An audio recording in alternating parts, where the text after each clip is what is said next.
We're underway. Very good. Welcome, everyone, to the City of Lacombe regular council meeting for Monday, April the 11th. It is 5:29 p.m. and I will call our meeting to order.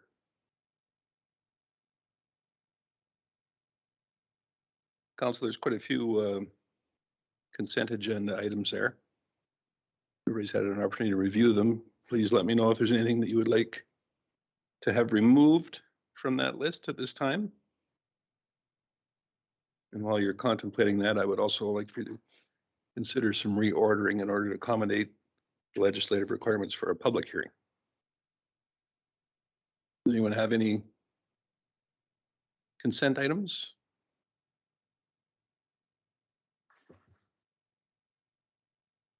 Everybody's just so excited to get going with the program. We're not going to have any of those. Well, that's good to see. So, as I said, because of our presentation, I would like for us to consider. Sorry. I did have one. Very good. Go ahead, Councillor Connick. Just the letter from Minister Rick McIver about a community partnership program funding. We could just get that removed and added to regular agenda. I don't know if that would be 2 point or 6.4.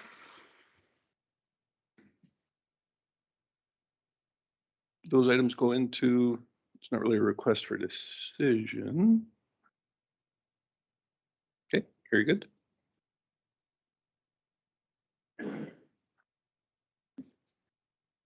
While you consider any others, I would like for us to perhaps do the economic development strategy presentation first, then we can move into the public hearing, and then the 6.1, the related LUE decision there next, and then basically bump the second presentation to the end of the agenda, which is the overview of the property assessment.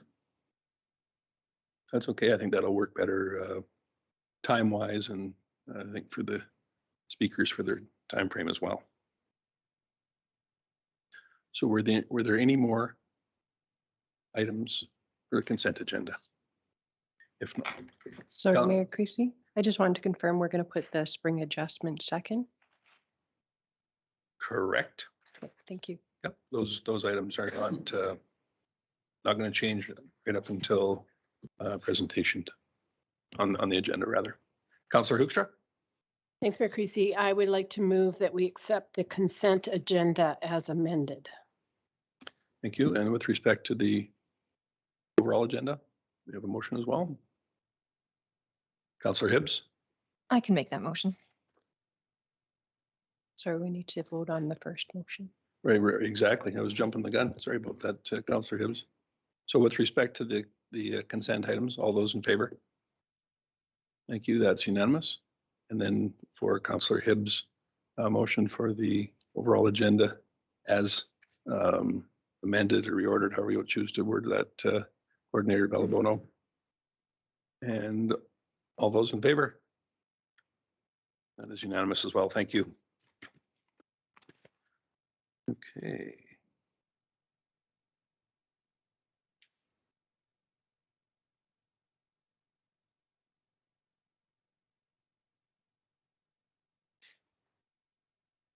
So I have a slight discrepancy in my paperwork here. We'll go into 4.1, the economic development strategy presentation. Very good. But my one was a 7. It wouldn't be messed up. Jared, welcome. Very good. Thank you. The floor is yours.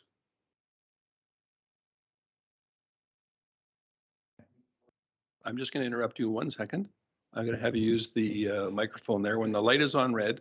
That way, everybody in the back of the room and those watching online can hear you. Basically, when the light is on red, so the button bar on the left-hand side there, you just touch it. There you go. Now everyone can hear you. Thanks. Testing. Right on. As I was saying, I'm Jared Reish. I'm currently the sitting president for the Lacombe Association Board. So nice to meet you if I haven't met you yet. Yeah, so I'm presenting our 2022 update, which essentially involves some highlights from 2021 and strategic objectives for this year. So I'm not sure, do we have access to the PowerPoint up there?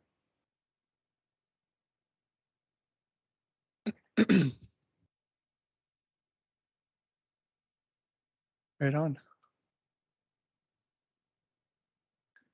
All right, yeah, you can proceed to the 2021 highlights. I think it's actually the third slide where everything starts. All right, so here's some of our successes. We've had ongoing sponsorship support. We've got both ices at the ice complex. We did the Santa Claus parade this year, sponsoring the Culture and Harvest Festival, Passport to Christmas, and again, the Chamber Awards. We've also made updates to our Community Economic Development microsite, which I'll touch on a little bit later. Next slide, please, quick. There was an estimated 5,000 attendees at the Santa Claus parade this year, which was outstanding. So we were really happy to have sponsorship for that. Next slide, please. All right, so is that going to happen again? All right, sounds good. So yeah, we have continued consistent growth of Echo Energy and internet. I've got some numbers on the next slide about that. Big one for us this year was the establishment of the Echo Food Rescue Program. I'm sure some of you have heard of that. We also had the successful execution of the radio advertising subsidization program. We launched a community recognition promotion, 14 storefront enhancement grants for 2021. And we had approval of the Lacombe District Historical Society, I believe that's the acronym, application for their new learning garden. And we also approved an application from Big Brothers and Big Sisters for their activity kit program. And you can skip to next slide. We've got, I think I shifted some of my slides by accident. Sorry, folks.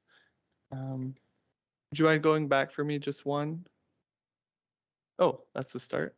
Oh, weird. They got a little bit messed up. Anyway, I'll speak without a slide for a sec. So we currently have just about 620 Echo Energy accounts, and we're already up to 80 internet accounts, which I don't remember. I don't know what you folks remember from last year, but we were just starting with that last year, so we're happy to be at 80 already for that, and that has been kind of following the same growth pattern as our gas and electric, so that's going well. And then as I spoke about the development microsite, we have quite a few quarterly visits to that, about 140, which doesn't sound like a lot, but it's not bad for considering a helper site for a small town. So we have a few ideas on improving that, so we'll see how that goes for 2022. All right, so I think you might be able to go back. Sorry about that.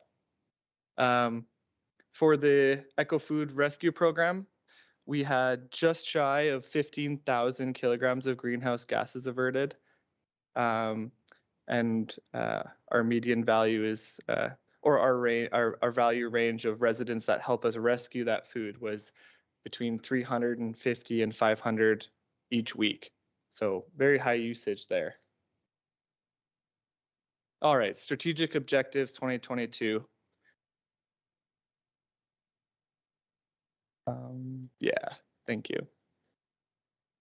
All right, so for promoting economic growth, we're going to keep promoting the downtown storefront enhancement program, of course.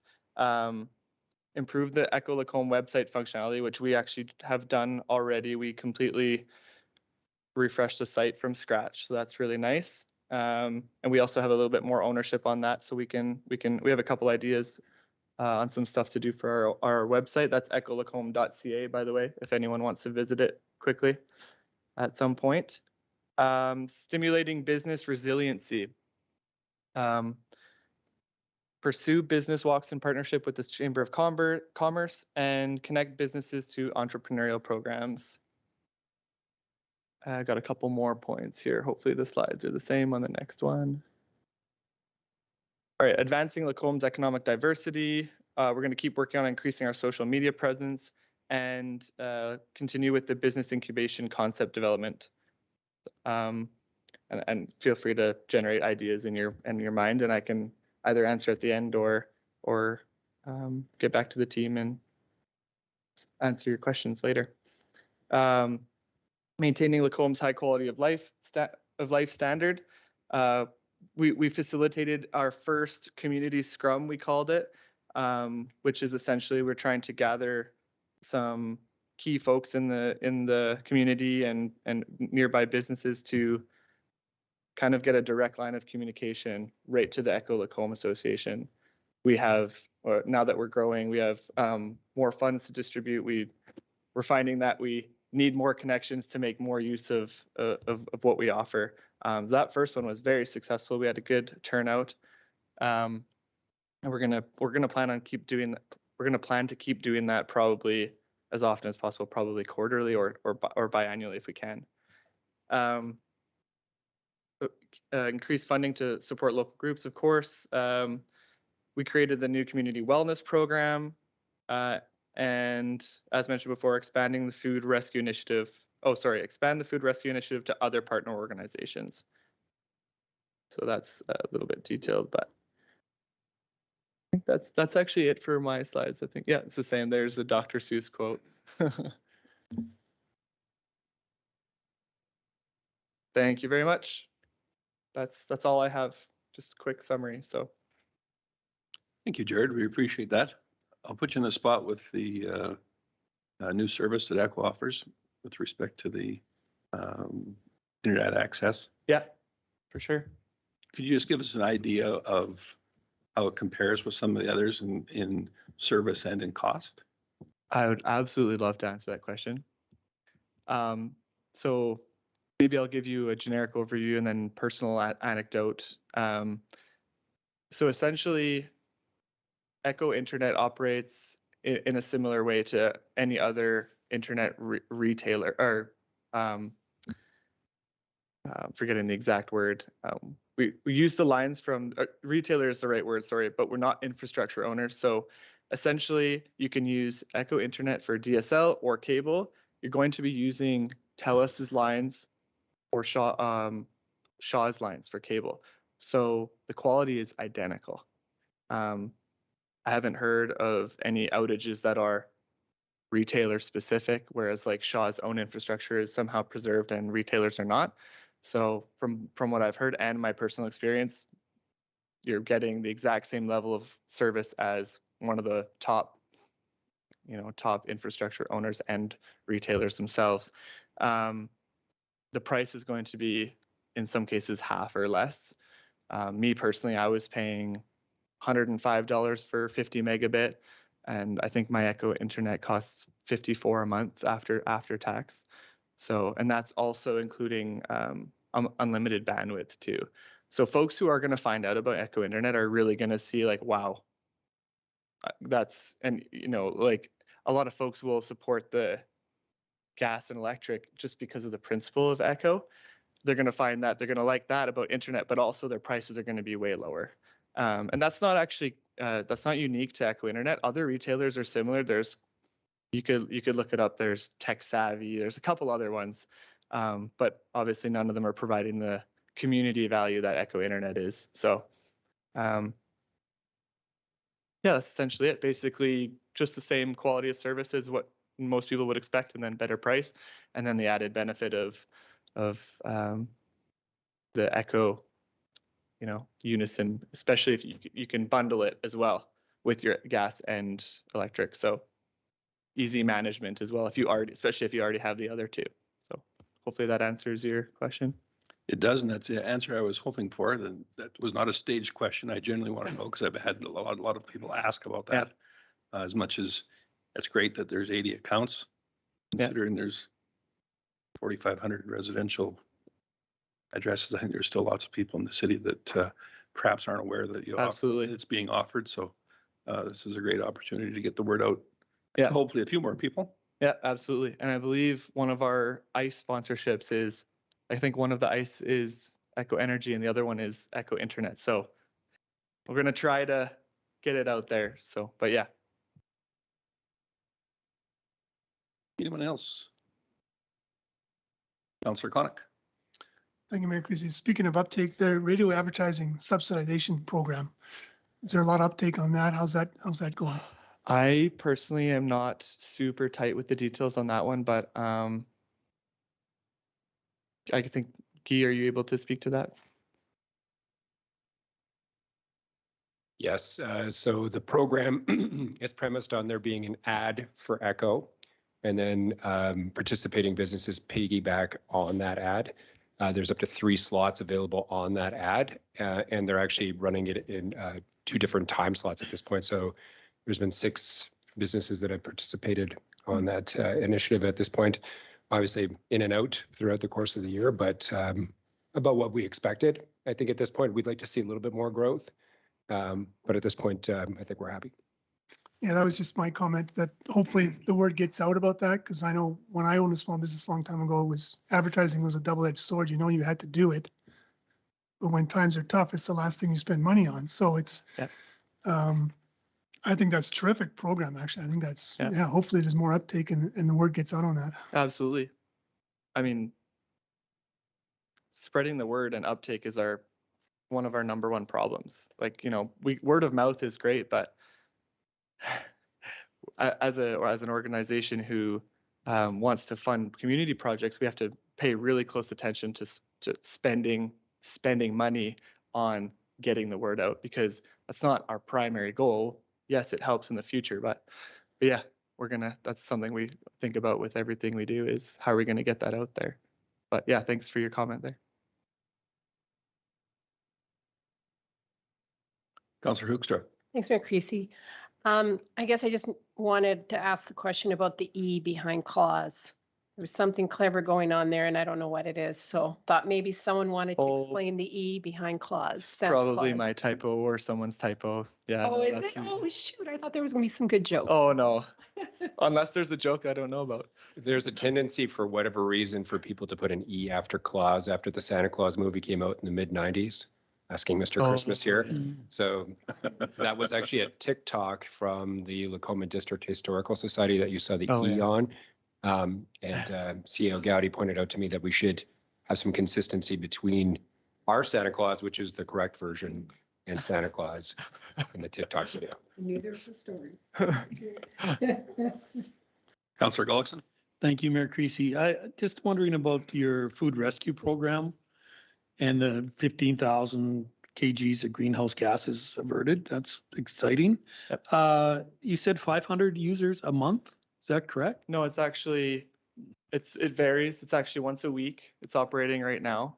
And the number varies. Like, they keep track of how many folks have come, but I think the numbers are usually between 350 and 500. First couple of weeks were quite small, and then it really ramped up. And then it's kind of hovered around somewhere in that range from every Thursday from then until now. So you have 500 people come to the food rescue on a Thursday? But yeah, On up between 350 and 500. I think it's spiked at 500, and it's in that range. Yeah. That's terrific. Any issues with supply of food? That would vary, obviously, every week. It would change, I would think. I actually don't think supply is a huge problem. It's more the logistics of organizing it in such a way that folks can get a little bit of everything, maybe. I don't know if you've seen if you've heard about how it operates, but kind of folks basically sign up over text and they kind of just get a bundle of stuff. And usually they try to, a little bit of everything. I don't think supply is a problem, actually. Okay. Yeah. Oh, good. There's been, from what I've seen, and there's other volunteers in this room that have seen it in person more than I have, but I've seen scenarios where they've got so much meat that they don't know that they need more freezers to store it, basically. Okay. So, Is the existing space Like, I mean, that was supposed to be a temporary space and now it's becoming more of a permanent location, it seems like. Yeah, again, there are folks who could answer this more accurately, but I can try. I think the space worked phenomenally for the time that they had it from the city's point of view. And I believe it's like a dancing studio that has come to a certain agreement for a certain period of time where it's going to continue as it is. There's definitely been talks about changing space to a bigger space, different type of space. Different location. Yeah, that's definitely a topic for sure. Yeah, with that number of people, you would think that you'd be required and maybe more days too, by the sounds of that. Exactly. Yeah. Yeah. I mean, it was rolled out as a pilot, right? So, kind of just came up with a concept once a week, and yeah, there's tons of ideas floating around on future improvements and changes. Well, and as I understand, there's no cost to the individuals. Is No. that correct? Yeah. No. Thank Oh. you. Yeah. Councillor Hibbs. Thank you, Mayor Creasy. If you don't mind, I would elaborate maybe a little bit on that just because I am a volunteer Please at do. Food Rescue. So with supply, it just varies so much. It's never a problem with not getting anything. It's just a matter of you have no idea what it's going to be because of course it's largely say groceries that are short dated, etc. Of course, we all know that when you see dates on packages, that's a best before, but not necessarily an expiry date. So quite often those items would be thrown away. Now they're instead collected and brought to the food rescue. And then it's just assembled into sort of a large assembly process in the back. And the hampers are put out, the boxes are put out, orders are texted in saying, I have a household of, my first name is, my household is for, say, and then a box will get assembled, to meet a family of 4 versus maybe a box. It would be maybe for a family of 2 or that sort of thing. So that's how those are decided. And then, yeah, sometimes we've been very heavy in things like meat because, a grocery store had surplus for whatever reason. And it works really well. There's no means test. There's no requirement to do any of that. It's just whoever wants to come for environmental purposes or simply for a few food security issues. So, or a combination of the two. And we've got a lot of regulars, but there's still always new people coming to the door, which is really nice. And everybody's very appreciative of being a part of that. And they like the idea behind it, and they obviously love taking advantage of it. So lots of volunteers as well. It's a great chance for people in the community to do something, that they can feel good about. So that's kind of how that works. Director Lapointe. Sorry, I did want to make one point. The kg number that you see on greenhouse gases is actually only from one provider. Only one provider is using the app at this point. So there are a number of providers that the Food Rescue is working with at this point. That number would be substantially higher than what is there. That's just the one provider who is choosing to record their use or items that they're dropping off. And while I'm sure everyone appreciates stats, I really don't think that particular number means much to many people. Milligrams of CO2, really. Do we have an idea of the weight of the food products that might perhaps? I don't have that handy, but it is tracked as well. I just think in future that might mean a little more to It's the people watching. technical. Yeah. Very good. Anyone else? Jared, thank you for taking time to come and present to us. We appreciate it. Yeah, thank you.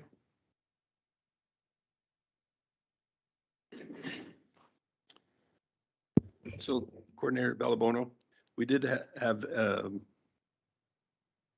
request for decision here for some meeting schedule, but it doesn't appear on the agenda copy. Very good. I think that we won't discuss it then, but I think suffice it to say that there's going to be 3 less meetings. June 27th, July 25th, and August 8th that are not going to be in the mix. Correct. We thought you guys could use a summer break.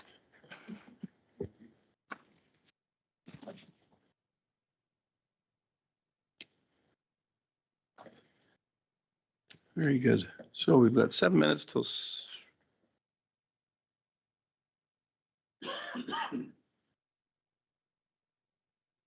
Senior Manager McKinnon, is that going to be enough time for you to go through the information that you have? Very good, then we will drop down to item 6.3 under request for decision for the spring adjustments. Good evening, Mayor Creasy and Council. Tonight, I'm here to propose a spring adjustment to change the allocation of the Common Services Department. So Department 31 is known as Common Services, includes all the administration and costs of the Public Works building, yards, and fleet. Right now, the Common Services budgeted department costs are 100% allocated to all the departments that own fleet and equipment based on a per vehicle distribution. The proposed spring adjustment is to allocate only the direct costs of fleet and equipment to the departments. That is the direct cost of equipment and vehicle maintenance, repairs, as well as fuel costs that can be tracked by unit and be allocated to those departments. We based the allocation of the proposed budget on the actuals for 2021. The remaining Common Services Department budget will consist of all the building costs, insurance, administration, overhead, and pooled fleet costs, as well as transfers to the fleet reserve. The utility department will continue to be charged back to overhead for the Common Services operations. The contribution to the fleet reserve will continue to reside in Common Services Department based on a 10-year average to cover the total cost of required fleet replacements. In summary, the allocation of Common Services budget will be removed, and the budgets for the equipment and vehicle repairs, oil and fuel will be transferred from Department 31 to all the departments that own operating fleet and equipment. The chart in the report shows the distribution of departments impacted. The overall result is a net zero impact to taxes.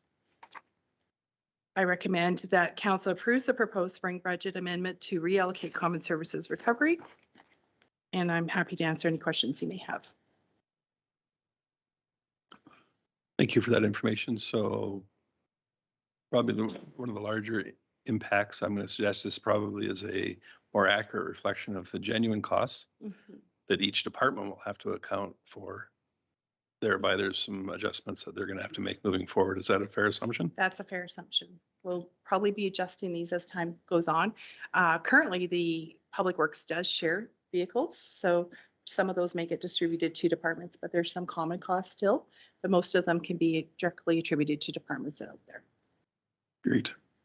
Well, I would hope that all council feels the same and that I know it's a little painful changing these departments and making these adjustments, but having a more accurate cost for each specific department, I think is very important and will help us better manage the policies that we have, that so we can get a clear picture of what's happening with our funds. So we appreciate that. Even if it is part way through a year, it's got to start sometime. So thank you.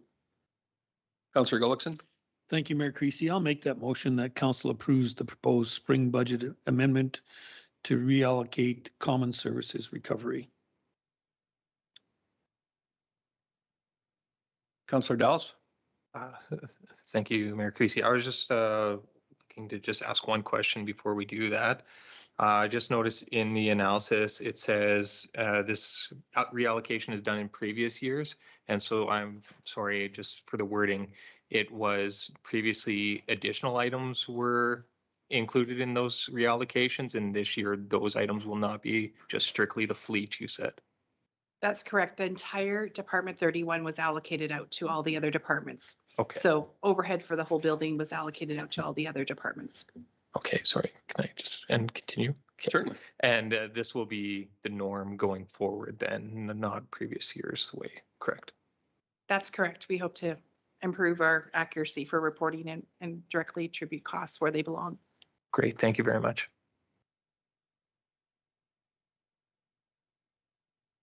Any other questions or concerns? Okay, then for the spring adjustment, motion by Councillor Gullickson, then call the question. All those in favor? I see none opposed. That's unanimous.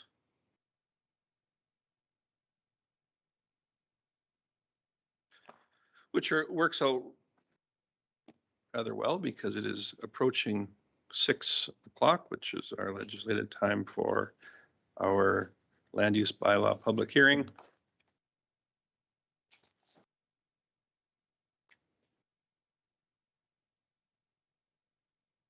I do believe we have our applicant with us this evening, which is good to see.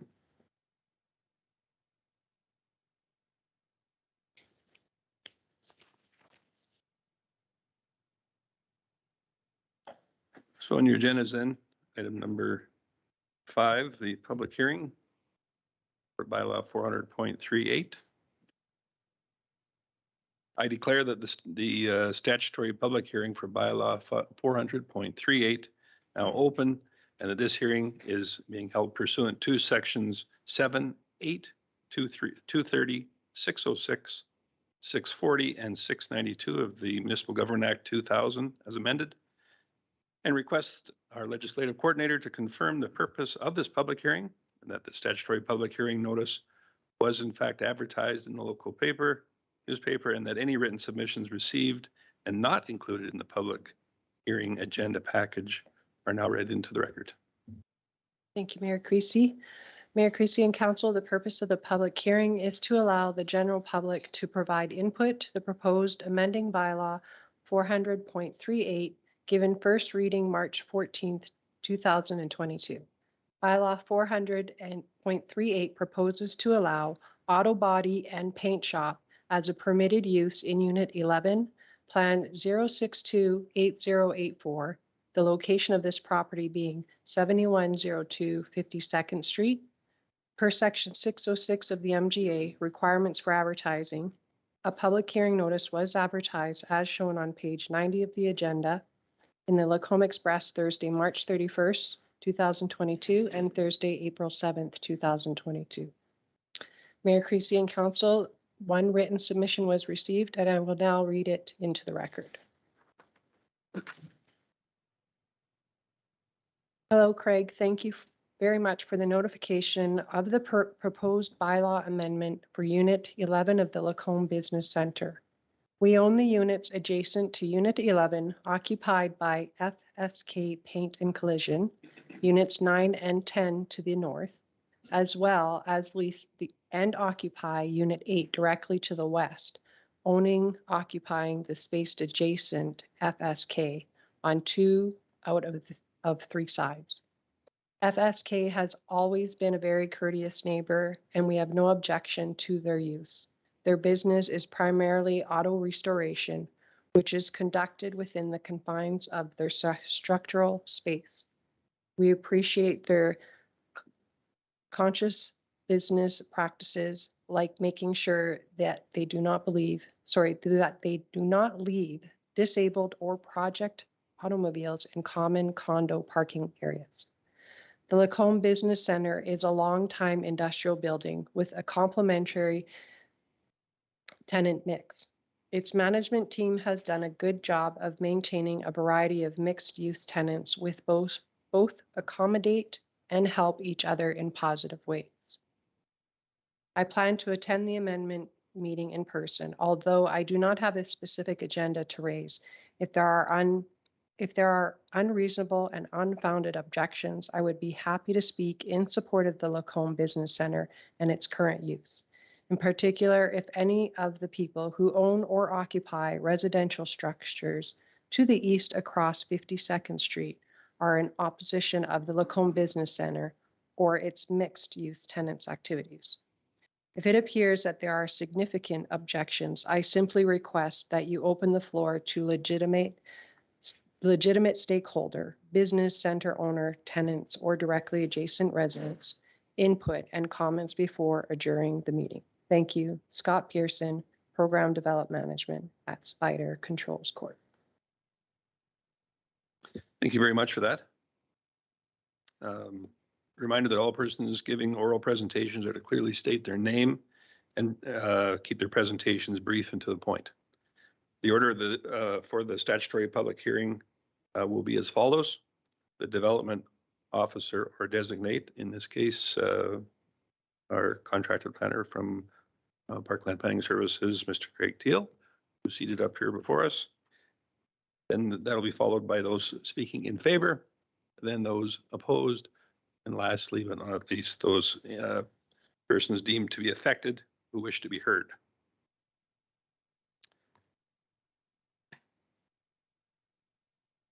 So I declare the public hearing for bylaw 400.38 open, and Craig, I'll have you start us off, please. Thank you very much, Mayor Creasy. Good evening, members of council. And of course, the chair is caught on one little lip right there. Is it possible to bring up the air photo in the RFD to speak to while or as a background while I speak to it?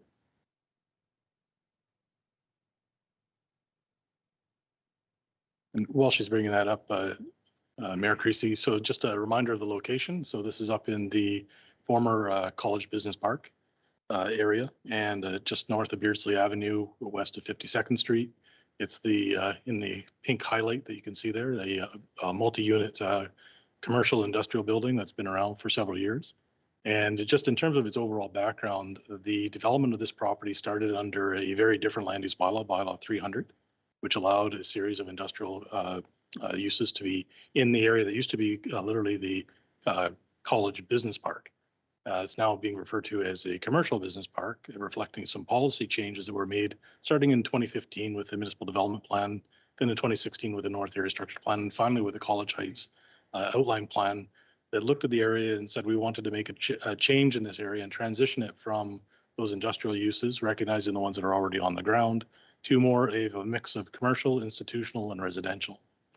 The surrounding plans for the areas to the north and to the west, or sorry, to the east, call for further residential development eventually over time, and still try to recognize those some of the industrial uses that you see in the existing bays that may have had a relationship back with the college operation, and some of them may not.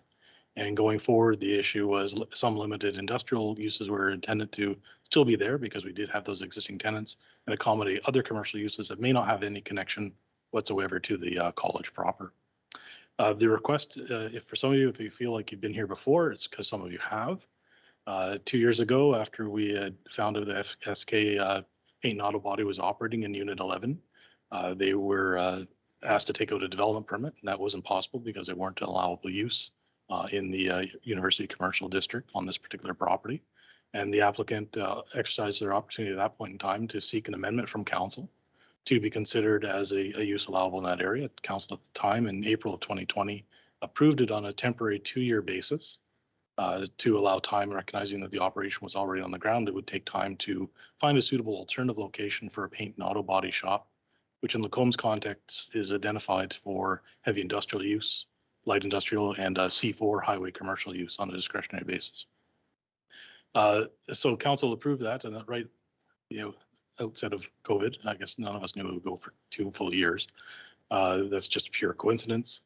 And as we come up close on the end of the 2-year period, the applicant has come back indicating that they have not been able to find a suitable alternative location, and they've submitted an additional land use bylaw amendment, then that leading to bylaw 400.38, requesting a consideration of permanent status as a permanent or a permitted use on a permanent basis for Unit 11. So that's the nature of the application and how it came before council. Looking at the overall policy I'm going to backtrack a little bit in terms of what transpired over the 2-year period. Certainly back in the public hearing for 400.29, we did hear some of the public concerns from residential properties to the east that are alluded to in the letter that was written into the record. And we did have a chance to check with the record on what happened over the course of those 2 years. And we've received no complaints through the planning department or the bylaw department in terms of any concerns, off-site nuisances, be it odor, fumes, noise, outdoor storage, unsightly vehicles or equipment or materials. Before council, you have basically 3 options on how to address the land use bylaw amendment that's before you. You can approve it as it originally was written at first reading, which basically is the applicant's request for permit status as a permitted use. That would then allow the issuing of a development permit for that particular bay for any auto body shop, paint shop that occupied it. The second is to amend the bylaw to allow for a further temporary use, again with the notion of allowing some time for transition to occur. And the third option is to refuse it outright, which would mean that as of the end of May 1 of 2022, the use would have to cease operation on the site. Administration is recommending option 2 to allow in a further 1-year extension recognizing that the policy for this area calls for that transition. And allowing an auto body and paint shop on a permanent basis does not seem to be consistent or in keeping with that overall policy direction established in the MDP, the ASP, and the outline. With that, Mayor Creasy, I'd be happy to field any questions. Thank you, Mr. Teal. Appreciate that. So memory serves me correctly, then this business was in operation prior to the application 2 years ago. Do we know how long it was in operation for then? You know, I am going to actually ask the applicant to help me out with that, Mayor Creasy. I do believe is only, I think the process was it came in for a business license. It was found out there wasn't an occupancy permit or development permit for the site, but I can't speak to, I know that it preceded the application by a couple months in, say, late of fall 2021, sorry, 2019. But I can't speak to when the actual operation started on the site. So he may be able to assist us with that particular answer. Certainly, go ahead. Yep. We took possession of the bay in November and didn't start operating until December, January 2019. And then COVID made its ugly appearance. So obviously then it's been in operation for over 2 years and there's been no complaints from what I understand from this report. So I just want to verify the recommendation is for a 1-year extension. And I'm just wondering if council can consider a longer period of time than that. Yes, certainly. I guess we could. Sure. No, you just turned it off. Red means go, apparently. Thank you, Mayor Creasy. Yes, that certainly is council's prerogative as well. Administration is recommending a 1-year period, but if council is interested in the temporary arrangement, they can also change the time frame. And I guess from my perspective, as much as I value the administration stating that it doesn't fall within the plans currently laid out, given that there has been no real opposition to it after 2 years, I think a 1-year extension is not a reasonable time frame. I would like to see it. Someone make a motion and consider it longer if that's the route we're going to go. That's just my thoughts. I don't see a lot of other lights on here. So, Councillor Gullickson. Thank you, Mayor Creasy. I just have a couple of questions regarding the business itself. It sounds like, as far as an auto body shop, this is probably the cleanest and nicest one around, and compared to other ones.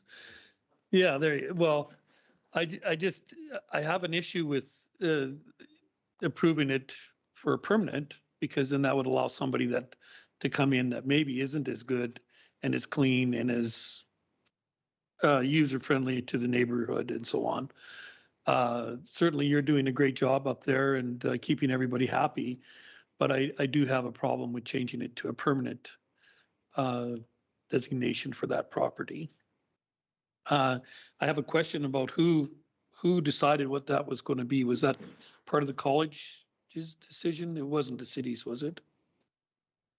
The building itself? Like to go to commercial, I should say. Mayor Creasy, I'm afraid of that. I'm going to be big guessing since I wasn't around for those time frame. But from the records I've seen, certainly the college would have been consulted in those plans and those changes, and had lots of input. Ultimately, though, it's a policy that was adopted by council of the day, so council had in that as well. Okay, I personally would agree with the mayor. I think the 1-year extension would not be enough to allow for you to maybe find a new location. I would be receptive to it like a 2-year again, and I hopefully that would be long enough time. But I'm adverse to making it a permanent use for that building. Does anyone else have any questions for our planner? Councillor Hoekstra. Thanks, Mayor Creasy. When I read this and understood that there wasn't any complaints, I was curious if there was a way to just make it, the extension be just to the life of this business. Does that make sense? That if this business stays there, they can stay there. But if they move, then it immediately changes, reverts back to the previous designation. I don't know. I just find we really want to be open for business and supportive of businesses. And here is a business running successfully in its location. That was going to be my suggestion. Could we make this just unique to this business?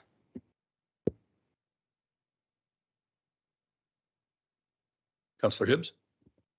Thank you, Mayor Creasy. I guess I partially agree, except for, I guess, to play devil's advocate, what if the business is sold and it's not the same owner, but it's the same name? So how would that affect it? Or should some circumstances otherwise change? We're making a lot of assumptions that the business would continue as is for, well, indefinitely, I guess. And I think that's probably, if we're accepting what administration is bringing to us in that not recommending permanently changing the zoning, I personally respect that and agree with that. And because of that, while I do agree in an extension, I think that excessively long would not be wise. I could be persuaded that 2 years would be acceptable because that's essentially doubling what we did before. But yeah, I guess I would just argue against a lifetime or a particularly long term. Thank you. I see no additional Councillor Ross. Thank you, Mayor Creasy. I guess I would like a answer to Councillor Hoekstra's question more so. Can it be specific to the owner without the business name upon her question? Thank you, Mayor Creasy. The short answer is no. In our planning system, we regulate use. We don't regulate users. So that's where we look at the auto body and paint shop. That's the use and activity. So you can't name a company per se. You can't name a personal individual. I'm not sure we can actually get away with anything on the business license bylaw our side to overset that, because planning system has to operate pretty much independently on that. The closest you could possibly get is to look at all the characters and the behaviors that you see that you like occurring now and write them in as performance-based standards for any similar use. So for instance, if there's no outdoor storage, you write that down as no outdoor storage. If there's no smell of paint beyond 2 inches of the door frame, you write that down. Just that one's a little bit of hyperbole, but you get the general sense. And that way it's applicable to the behavior and the use that you're seeing, not necessarily who the operator is or who the occupant of the space is. Chief Gowdy? Sorry, just because this is a question that came up, I have a question for Mr. Teal that I would otherwise have asked earlier. What about this concept of a non-conforming use? If a new land use bylaw is passed, wherein someone was approved and conforming under one land use bylaw, but under the new one, they're no longer conforming, but they're still given legacy approval, are they not? Mayor Creasy, it's the use that has a non-conforming status, not the operator. So non-conforming uses can be transferred to a future owner. They can't deviate from what the previous use was, but you can sell, let's say, a restaurant that's non-conforming because it's in smack dab in the middle of the residential area to 3 different parties. As long as they still abide by their non-conforming status, that still runs with the property. Appreciate that clarification, Planner Teal. Did you have a follow-up question, Chief Gowdy? Yes, if I may. But doesn't our framework require an occupancy permit at the time of a change of business, in which case they would be refused that use when they applied for occupancy, the development permit for the occupancy?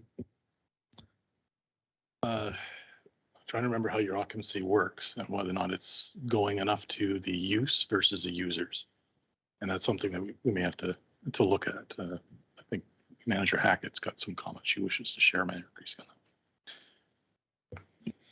Thank you, Mayor Creasy. At present, the City of Lacombe occupancy permit does indicate a change of use, owner, or name of the business, which does kind of go counter to the legislation that the Planner Teal was setting out about referring to the use as opposed to who the user is. But under the City of Lacombe, the occupancy permits do note change of user or owner, name of business, or use. Now we all know, just like red lights mean go.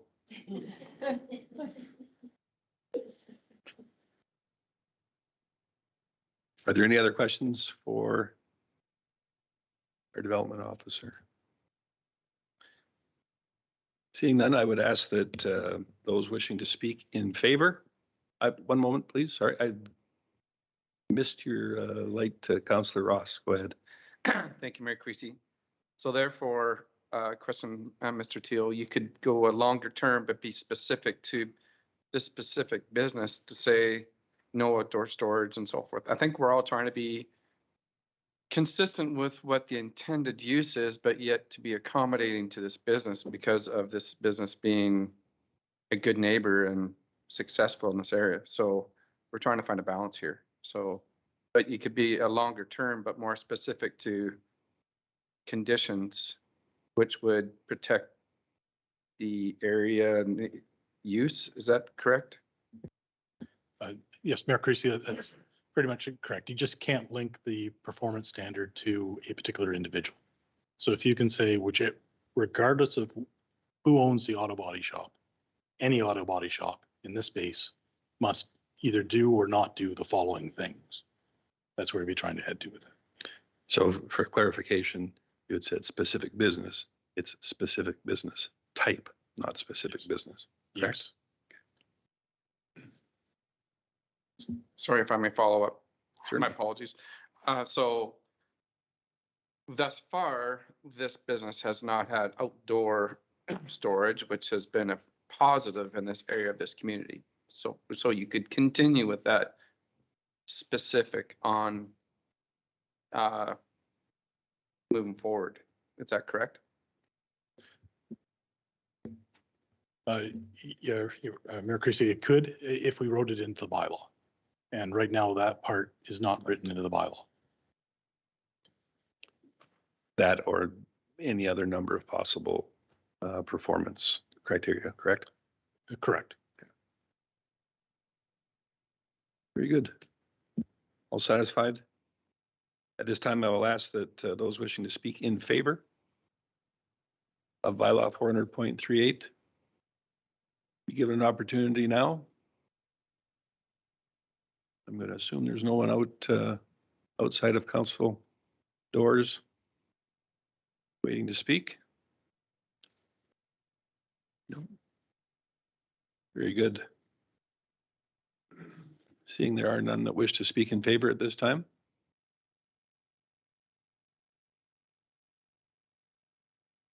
So once again, I'll just remind you to use the microphone and state your name clearly. Once the red light is on, you're good to talk. There you go. My name is Daryl Hoganson, and I'm the owner of FSK Paint and Body. I have owned the business for 16 years and been very proud to relocate to Lacombe. And I am looking at making, well, I live in Lacombe now. I have a fresh relationship in Lacombe and ongoing relationships with my neighbors and the community that I've been able to embrace. When I say community, I mean the neighbors that are across the way. I've had a lot of elderly gentlemen come in and admire the work that we do and hang out. And it's a feeling that has been lost in the industry, that a lot of people don't appreciate the restoration part of it, the work that goes into it. And I've been always happy to share that. We did allow a job shadow with a student from the university to come into the shop to work alongside myself and the technicians and introduce them into the field to see if that was something he wanted to pursue. And then, of course, with my connections, I could line him up with schooling, with the trade, with the grants and all that kind of stuff. It turned out to be that it was just more work than he was expecting. But the door has always been open, and the university knows that. They've contacted me a few times. They've been absolutely amazing to deal with. The nice thing about where I'm at in my trade, in my business, is I do not want the reputation of a regular auto body shop. I do not want smashed vehicles sitting out in front of the yard. And I have, in the time that we've been there, I've made sure that if a vehicle shows up without my knowledge that's smashed, that it's gone as quick as possible. I care about the way that the building looks. I care about the way that the land and the property looks around it. I care about my neighbors. I clean up, I shovel, I do all the little things that a neighbor should do. And it's not a typical body shop. And I understand and I really appreciate what has been shared here with trying to change the amendment and that. But how I differ from every other body shop is that I'm not pump it, get it in, pump it out quick kind of facility. I care about the work that we do. We do maybe 3 jobs a month. Collision is not my big focus, but we do it. I've got restorations that I do that are in excess of 6 figures, and those restorations take time. They take years. So allowing me to still conduct my business there and still find Lacombe as my home is something that I'm really excited about. Will I have a chance to maybe grow and get larger? Well, I did have a business. I did at one time occupy a space of 15,000 square feet. I did not like it. I did not like it at all. There's too many headaches. There's too much crime. And then I downsized in Red Deer to 10,000 square feet. Still lots of crime because you have vehicles sitting around and it invites criminals. So choosing not to have outdoor storage other than my 3 parking spots, which I'm allocated to have, I have not had any crime. And I really hope I didn't jinx myself by saying that. But I honestly, there's nothing to draw any problematic people in. So I want to maintain that. I want to be positive in Lacombe. I'm open to the university and introducing students. I have, prior to COVID, we basically got in, set up, and then COVID happened. And I honestly did not expect to be able to survive this length of time. But the clientele and the workmanship that I've done in the past is what's kept me alive. I've had people come from Calgary, Edmonton, Saskatchewan, Red Deer, my clientele in Red Deer, and then new clientele in Lacombe. So it's been very inviting, and I have nothing negative to say about it so far. The only thing that it's hard for me because I do it every single day. But what I do that's different? Well, my paint booth doesn't operate 24 hours of the day like a conventional body shop would. My paint booth maybe is on for an hour and then it's off. There's another business that's there that they perform fabrication, coatings, painting, metals, fabrication, stripping. We don't go to that degree. My paint booth does not have to be baked. It does because of the chemicals that we use are a lot of water-based. We don't do any sandblasting on premises. We do everything by mechanical means, meaning sandpaper, so no chemicals, like paint strippers, stuff like that. Anything that would, say if I had to incur something that had to be sandblasted, would be taken out of the yard by tow truck to a facility that would do it, and then, bring it back to me. I don't want the environment is requiring that a lot of the lacquer-based vehicles be recovered. And I don't want anything to do with that. I'll let that area of specialty take care of itself. So I do want to stay in the building. It has been amazing. I like it, mainly because of my neighbors. Also because I'm scared of missing out on the older guys that come in. If I do get larger, which I really don't want to be, I'm comfortable with the space that we have. I would relocate, but it would be in Lacombe. I don't want to leave Lacombe.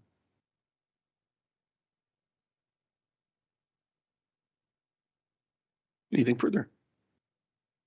Let me stay. Thanks, Mr. Hoganson. Appreciate it. Is there anyone else that wishes to speak in favor of bylaw 400.38? Good. Thanks.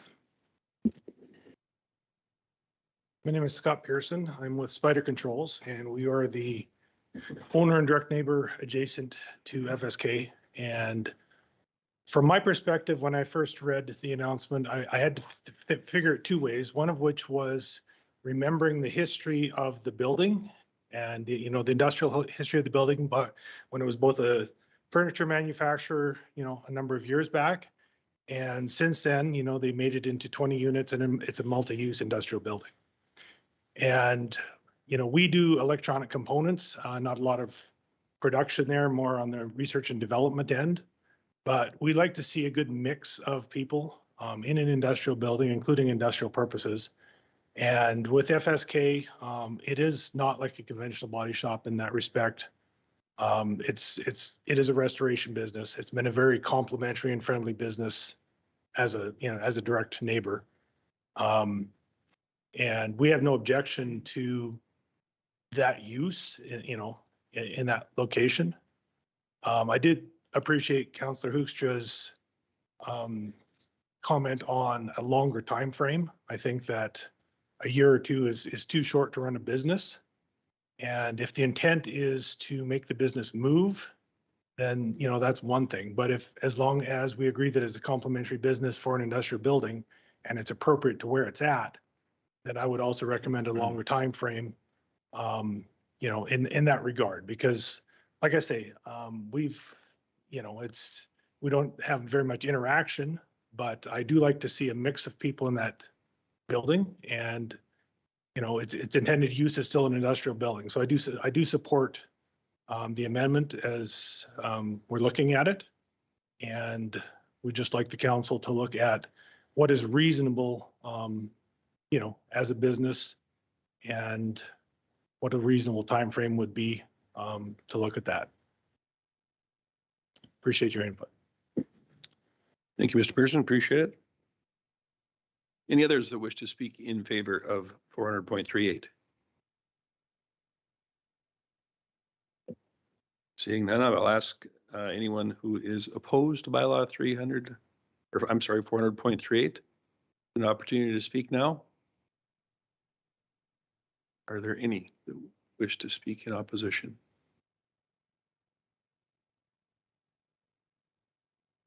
Seeing none, I will ask the question for any person deemed to be affected who wishes to be heard at this time.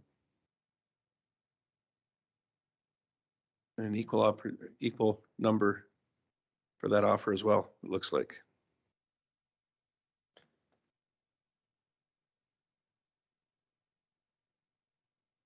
So we've had ample opportunity to respond. So I declare the public hearing for bylaw 400.38 closed at 6:32 p.m.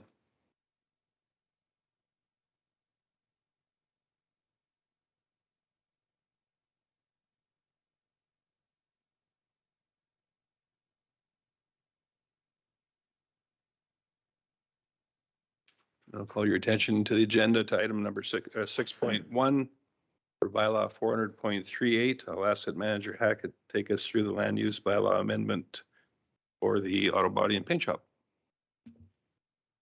Thank you, Mayor Creasy. I will ask Craig Teal if he would please take that role on. Thank you. That was an excellent deflection of responsibility. Thank you, I think, Mayor Creasy. Just a quick recap. So the request before council is to amend the land use bylaw to consider allowing auto body and paint shop in a set location within the building that's no longer on the screen for a permanent status. The recommendation from administration is to consider that on a temporary basis. in recognition of the policy directions established in the MDP, the North Area Structure Plan, and the College House Island Plan, which says transition away from industrial uses towards commercial and institutional and residential mixed use. With that, Mayor Creasy, I'd be happy to field any questions if there are any. Thank you very much. Councillor Connick, go ahead. Thank you, Mayor Creasy. Unlike yourself, I think I'm not opposed to a permanent change. However, I do respect the comments made by Councillor Gullickson and others. So I would not be opposed, like I would like to see longer than 2 years myself. I'd like to see like a 5-year extension. I mean, I don't think our intent is for him to move.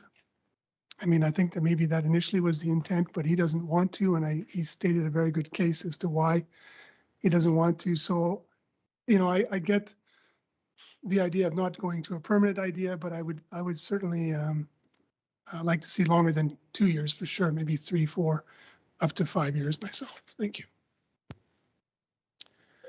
Thank you. Planner Teal, I would just ask for some clarification with a different time frame than what was contemplated.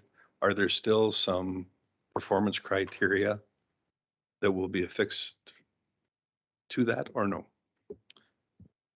Mayor Creasy, as we have it presented in the RFD right now, we haven't identified those for council's consideration. So if council is interested in an option, or majority of council is interested, we could most likely come back for a second and third reading at another time with that, so that you could take a look at what that option will look like rather than trying to put something together on the fly. Okay. And I guess to add to that, other than what I would suggest is a positive history of the individual there. Forgot to mention that part. I think that's important. Anyone else? Councillor Hoekstra. Thanks, Mayor Creasy. So this property is zoned commercial, correct? Like according, it says commercial business park. It's red on my little map here, commercial business park. Do all the tenants in that building understand that it's commercial and not industrial? Like the definition is that it's light industrial and manufacturing. Like, is this going, are there empty bays in there that this could potentially come up again and again and again? Is that? Mayor Creasy and Council, there are some empty bays in the building. The last time we looked, this is a few months ago, but there were several empty bays. But the majority are filled with tenants.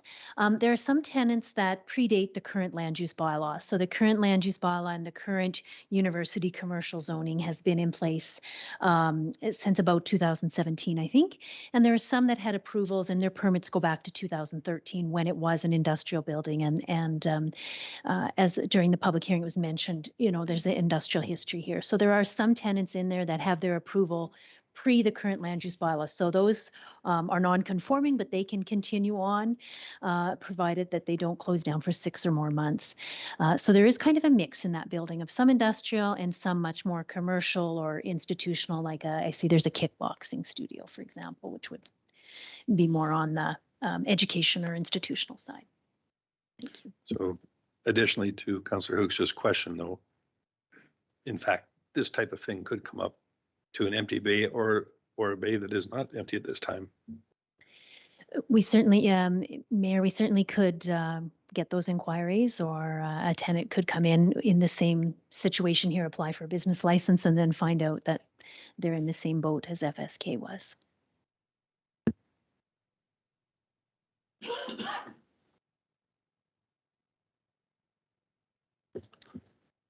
Councillor Ross. I will make a motion that council amends bylaw 400.38 to allow a 1-year extension to the use. So I'm sorry, my apologies. I'm in favor of, as discussed, of a longer time frame, and I would be in favor of the council amends bylaw 400.3 to allow a 5-year extension to the use. So item 1B would read, adding auto body on paint shop unit 11, plan 0628084 upon to May 1st, 2027 to the list of permitted uses in UC University Commercial District. Thank you.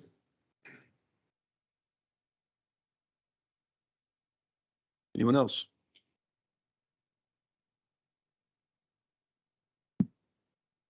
Motion certainly shut down discussion, didn't it? Exactly. I will call the question then. All those in favor? Thank you. That was unanimous.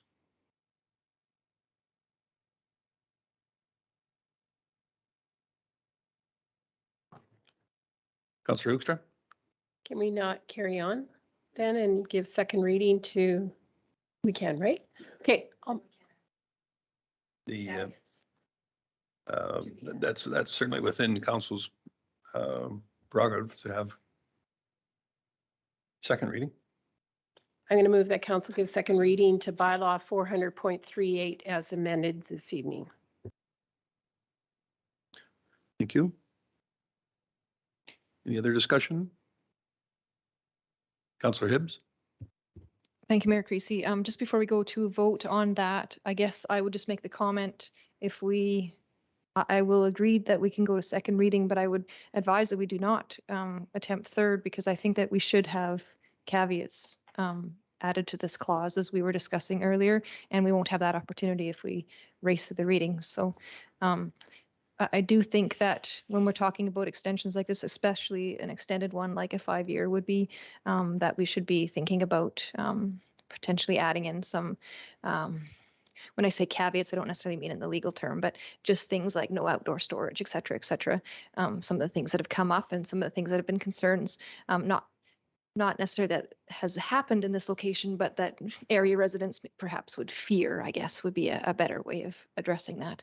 I would also make the comment that, or actually, I guess a question to administration is, given that this has been an extension and now potentially another extension, would administration be starting to think that perhaps they should be coming to council with an actual amendment to the land use bylaw to just change the zoning for this area? Because I kind of wonder, if we're going to do this extension, well, why wouldn't you just add it to the bylaw, I guess would be my question.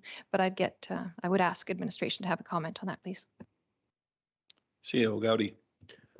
So you are passing an amendment of the land use bylaw that's going to be noted within the land use bylaw with the 5-year. Regardless, it will be noted in the land use bylaw, but I guess when I heard 5 years, that also was my feeling, was kind of like, the poor business owner, what's he to think? 5 years, that's quite an uncertainty down the line. If I was in his shoes, I would be proceeding as if, okay, I'm going to just assume that they're going to re-up the 5-year extension or something at the back end, because if I've been allowed to be there for 7 years, how? And so I feel for the business owner with a 5-year, that I actually think probably just making it a permanent thing at that point with some very clear definition of what the performance standards would be to allow this industrial use at that location is probably a better option. But 5 years is certainly possible. It just means that we'll be back 5 years, hopefully, 16 years, hopefully another 5, no problem. And we come back and say, well, there's still been no complaints for 5 years, because the likelihood of that location actually generating complaints is very low. Even right now, the existing business itself does not have long-term storage of derelict vehicles, for example, outside. But that site itself, I have reason to have a number of, there's gymnastics and various classes in there, so I'm there regularly. There are other businesses there that have long-term storage of unlicensed and unlicensable vehicles. So even the things that are feared for this site of like outdoor vehicle storage and stuff, those actually exist to an extent on that site already and are not generating any complaints. So I think it's very unlikely you're going to get complaints in the next 5 years. Thank you. Anyone else? With respect to second reading for bylaw 400.38, I will call the question, and all those in favor?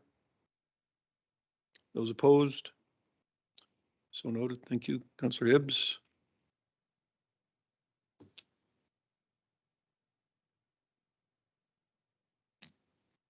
Anything else on this item this evening?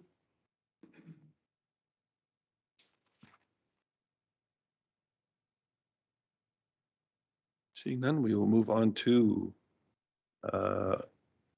request for decision number 6.2, bylaw 493, the Flatiron building designation.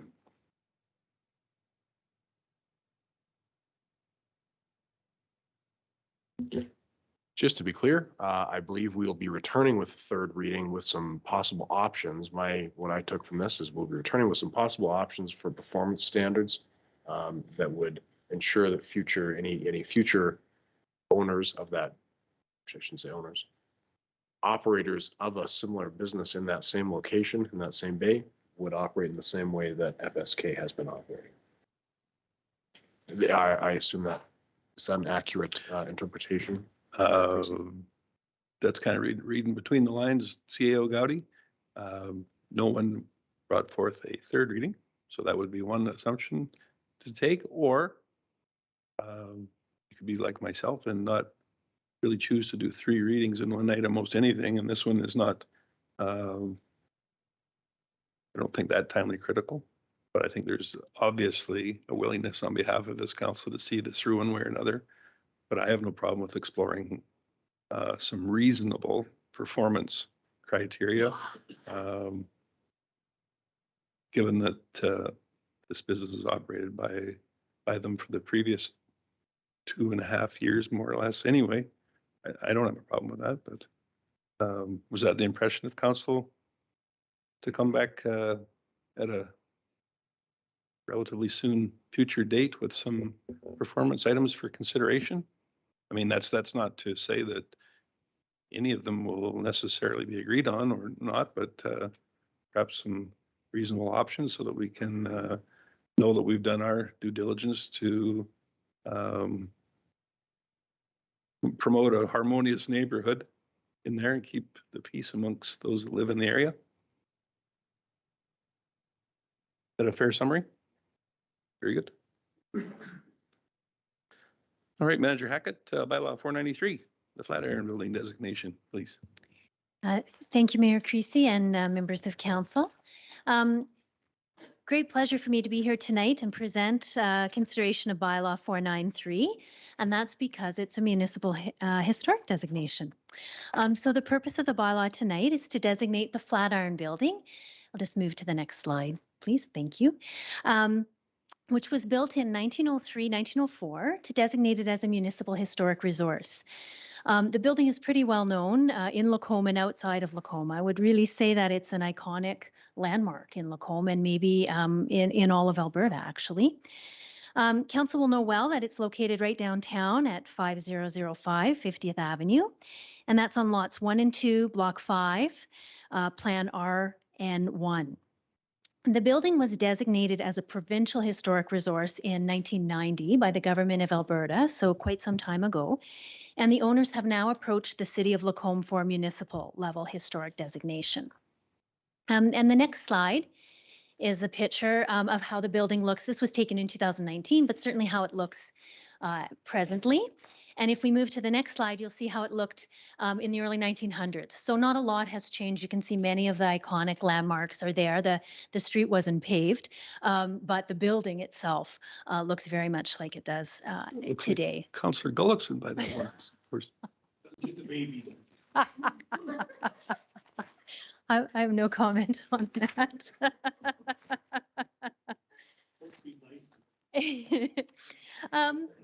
And moving on to the next slide. So historic designation is a process under the Historic Resources Act of Alberta, and that act allows municipalities to designate buildings or sites, properties that they feel have local significance as municipal resources to protect them and to keep them within their community. Lacombe is very fortunate to be well known in Alberta for having lots of beautiful historic sites, and we have a number of municipally designated sites, including the blacksmith shop, the Lacombe Cenotaph, there's a church, and some local residential and commercial buildings as well. So this would be added to that list. On the next slide, which will be, the print will be too small, I'm sure, but under the Act, there's several steps that have to be followed for designation, and those are outlined in the report. But just to briefly outline them, the application comes in from the owners to the municipality, so the owners have done that. There is evaluation by the municipality. In our case, that's by the Heritage Resources Committee, so they have reviewed the application and looked at the building. There's a recommendation comes to council. A notice of intent was sent after first reading to the property owners to provide them with 60 days notice that a decision would be made by council. So that occurred after the first reading in January.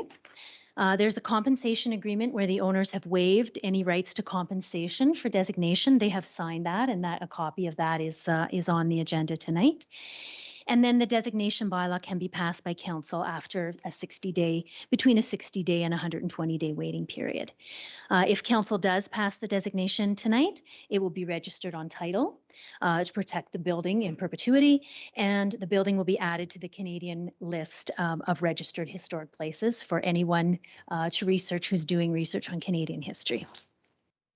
On the next slide, the Heritage Resource Committee has been very involved in this application, and on November 24th of 2021, the committee voted unanimously to recommend support of this bylaw. The vice chair of the committee was hoping to attend tonight, but to share a little bit about the history of the building, but unfortunately he wasn't able to come tonight. So to just briefly explain the history of the building, I did talk about it being built on the next slide in 1903. It's one of only two remaining triangle-shaped buildings or flat iron buildings in all of Alberta. The other one is in Edmonton, and it's a bit younger because it was built in 1913. So this is the oldest building of this style in Western Canada, and it's right here in Lacombe. It is an Edwardian classic revival style, and it's brick and sandstone. And it was first built by the Merchants Bank of Canada. So that played an essential role as the first bank in Lacombe and later became the Bank of Montreal in 1922, actually. In terms of public engagement, the Heritage Resource Committee has worked directly with the property owner to review the request and to prepare all the documentation. There is no public hearing required for this type of bylaw because it is under the Historical Resources Act. However, following council's decision, the public will be informed through the city's website, and the owner and the Heritage Resource Committee will be informed from direct communication from the Planning and Development Department. So just as the last slide, it is recommended that council give final reading. It says first reading on there, but this would be second and third reading tonight to Bylaw 493 as presented to designate the Flatiron Building as a municipal historic resource. Thank you. Thank you, Manager Hackett. I did have one member of the public ask about item E, the compensation agreement. And I think maybe that shocked him into thinking there was somehow municipal funds that went into a building because of its designation. And I assured them that that was not the case. This does make it eligible for provincial funding with respect to some granting procedure, does it not? But it's not it's not a given. Yes, Mayor Creasy, as a provincially designated resource, it is eligible for any provincial grants. If it becomes a municipal historic resource, each year council does set aside some money for municipally designated buildings to cover some of their restoration costs or maintenance costs. And there is an application process that's adjudicated through the Historic Resources Committee. So for example, the Lacombe Blacksmith Shop has received those grants in the past. St. Andrew's Church has received those grants. So they would become eligible for consideration of that grant. The compensation agreement is really something in the Act that building owners are asked to sign so that they don't come back to the municipality in 5 or 10 years and say, our property value was affected because of this designation. You put this on our title and now we can't change the building. We can't tear the building down. We can't make a big addition on the building. And that's cost us something. And so the municipality has that agreement that, no, you agreed, you recognize that you would be responsible for preserving the key elements of this building. And you signed the compensation agreement that you wouldn't later on come back to us on that. So that is really the purpose of the compensation agreement. And in exchange for that, there is, in Lacombe's case, grants available to help with the upkeep. Appreciate that clarification. Thank you. Thank you. Councillor Ross? Thank you, Mayor. Thank you, Mayor Chris. Even though some of these have historical designations, they are individually owned. Is there a process in place that if the new owner decides to pick or change the exterior of the building, is with the historic designation, does that preserve the exterior of the building? Mayor Creasy, Councillor Ross, yes, in the agenda package, you will see there's a statement of significance, and the purpose of that document is to list what are the key features of this building that we want to preserve. And so in this case, it talks about the brick, it talks about the flat iron shape. And those are the things that if someone came in for a permit to do work on it, would be reviewed by the Planning and Development Department to say, no, those are key defining features. So we're not letting you tear the brick off. We're not letting you change. I think the windows are listed there as well. However, if you want to do interior renovations or things that are not listed there, then fine, we can process a permit for that. If someone in the future did come in and want to change a key feature, a defining feature, then they would have to come back to council to remove the designation. And it would be a similar process with the 3 readings, and council would make a decision as to whether to lift that designation. Thank you. Chief Cuddy, did you have a comment? More of a question, I guess, for Manager Hackett, if I could.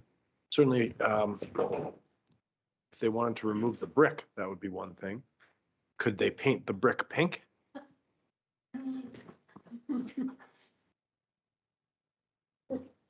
Thank you, Chief Gowdy. Pink is my favorite color, but aside from that, let's see what it says in the statement of significance here. Character defining elements, so the prominent location, the form scale massing, exterior masonry, rusticated sandstone base, brick walls.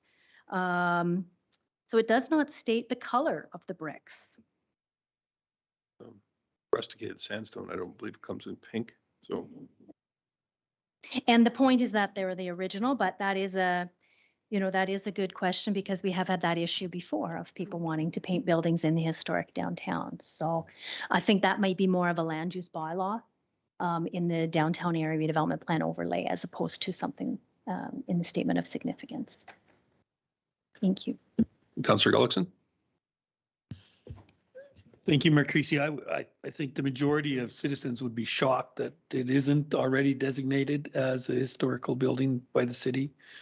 So I would propose that council give second reading to bylaw 493 as presented. Thank you. Councillor Connick?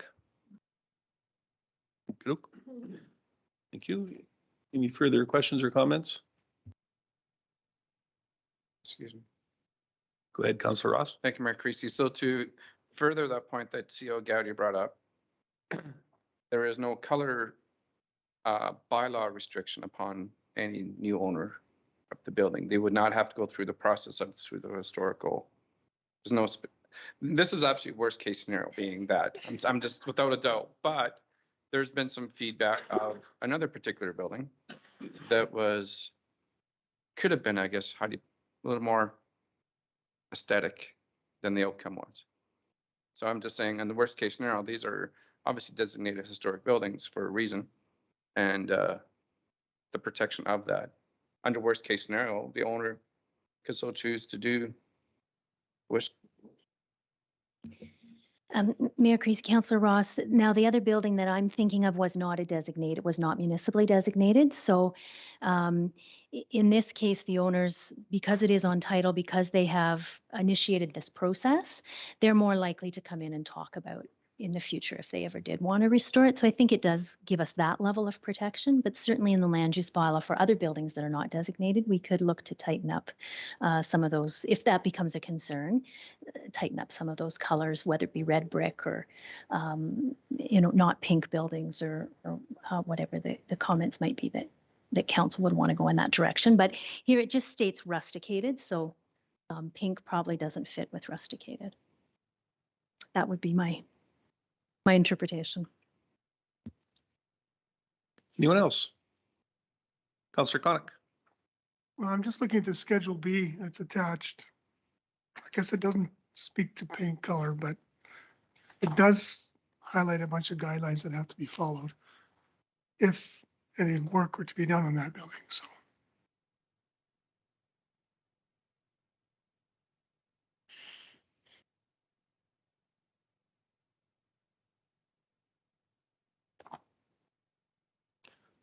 Specifically, the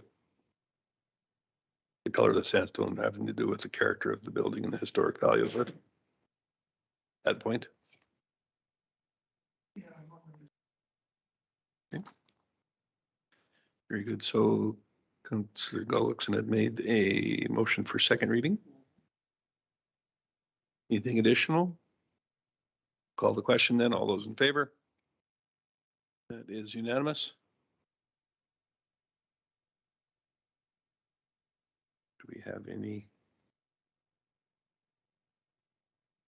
appetite for third reading at this time or no? Councillor Conick? Sure, I have that appetite. I would so move that council that's pretty straightforward. I don't think I have to read it. Okay, yes, third reading to bylaw 493%. Thank you. Any questions or comments? All those in favor? And that was unanimous as well. Thanks, everyone.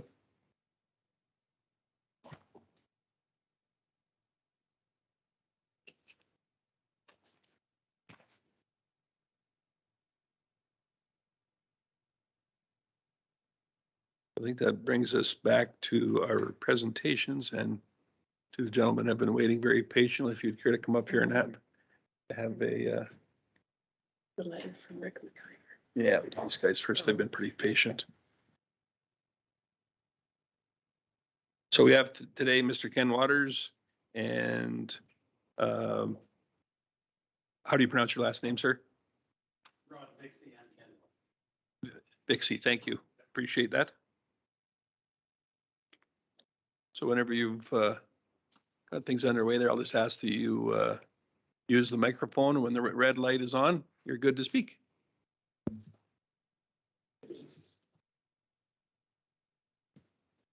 Just curious, where is the mouse?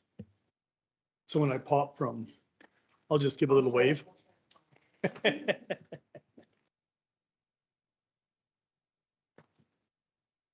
I can't believe that iron building is not historic either.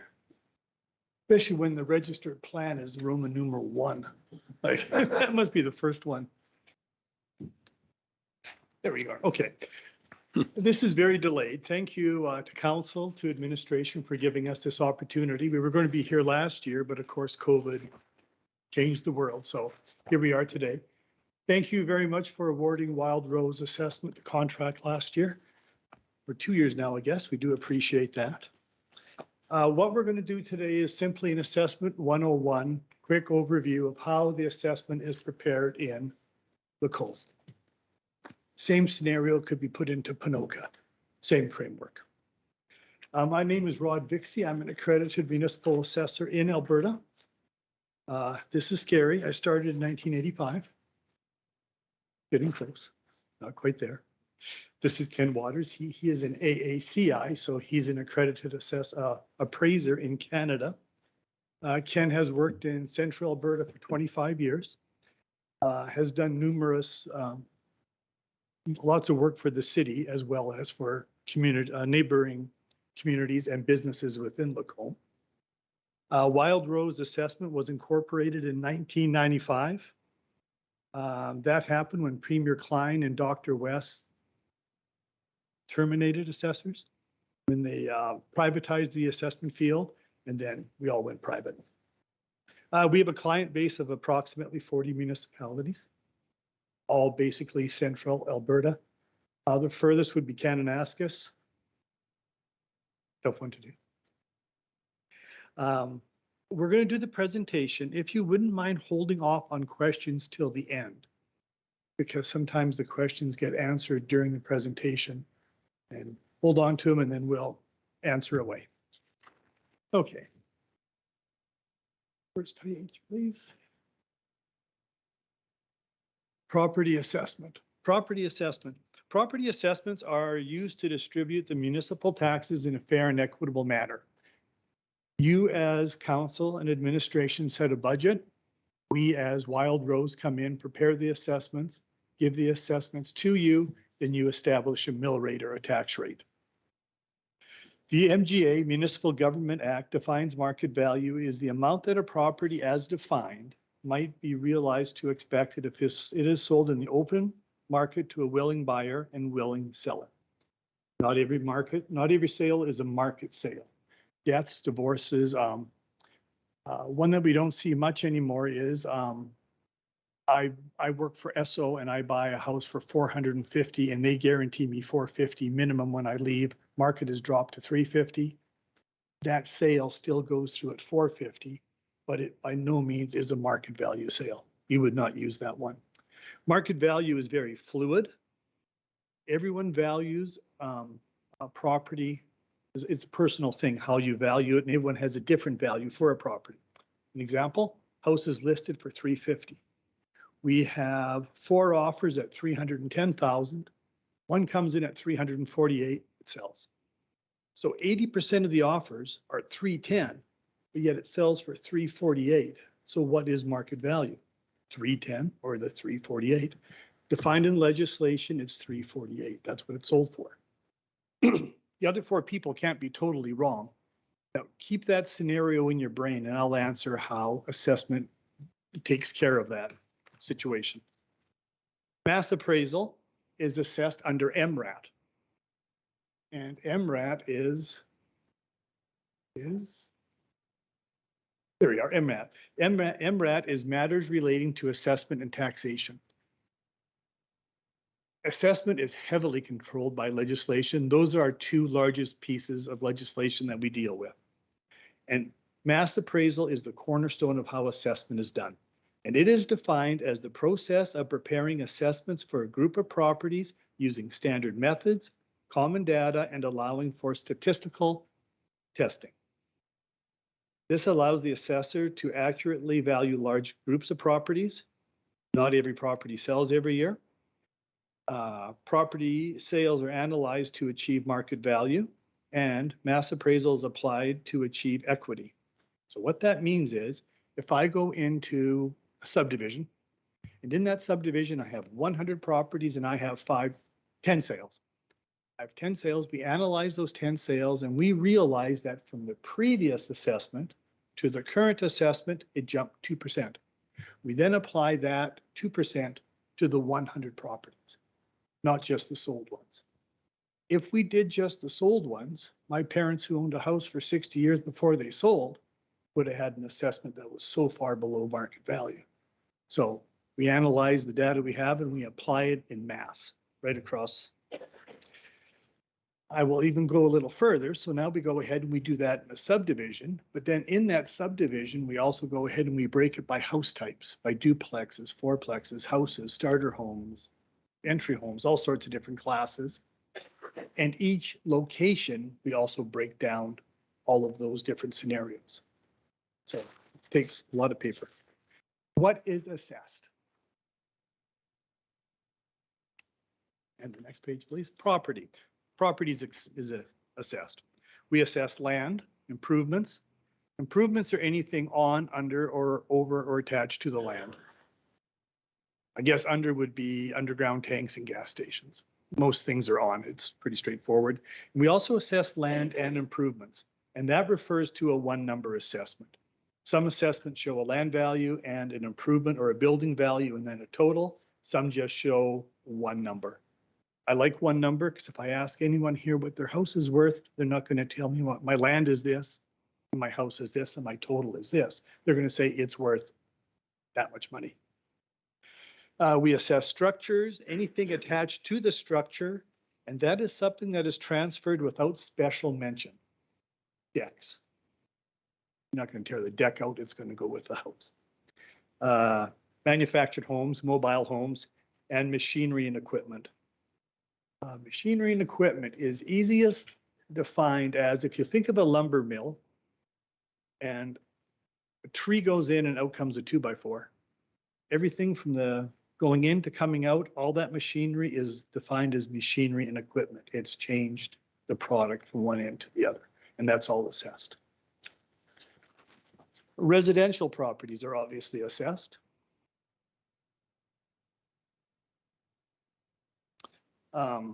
Residential purpose land and improvements are assessed at market value. We are tied to land titles. So when a property sells, we know what it sold for, the date it sold for the different parties, all that stuff. So we can analyze good sales, bad sales. We assess detached, semi-detached, condominiums. You have a lot of condominiums in Lacombe. Land, vacant land. Multifamily also, apartments, fourplexes, and land for that as well. We also assess non-residential, and non-residential or industrial buildings are either multi or single family or single tenant. Assess the land as well, but on the bottom there, it's kind of interesting. We value special purpose property. Good example happened here because your Lutheran church sold. The church sold, and when a church sells to a church, typically the assessment's kind of close and it goes along. But as soon as you get a specialty building like that or a theater, Red Deer had a theater sell, it goes from this value and it drops because it's not selling for the same purpose. So the assessment will be noticeably lower than what the church was because it's not selling as a church. Now it's going to sell as a theater, or even a lower scenario is a house. Trochu had one that sold as a house. Well, the assessment was, the sale price was about 10% of the assessment, but it sold as a house. It didn't sell as a church, and it was valued as a church. And so the assessments on those will drop dramatically. Non-assessable and accessible. Non-assessable properties. When I look at the assessment roll, and it doesn't, it applies here because you have an airport. And your airport runway is non-assessable. I cannot value it. If it was on an assessment roll by itself, it would appear as vacant land. I can't even put a value to it. So I don't turn a page for it. Farm buildings, non-assessable. $1 million dairy operations, no taxes collected on those farm buildings. Zero.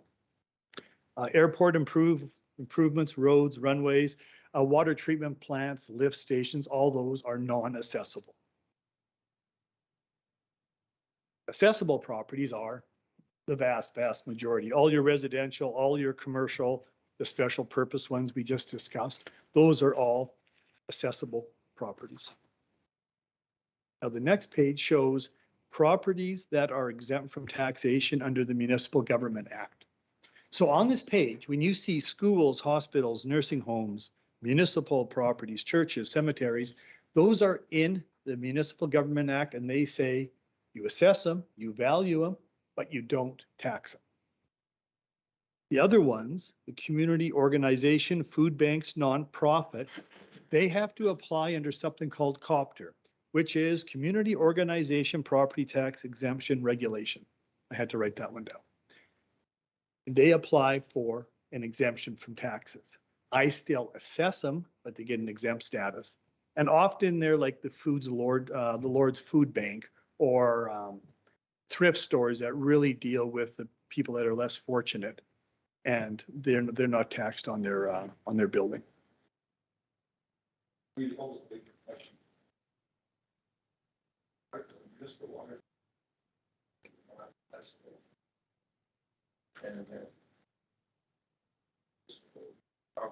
Yes.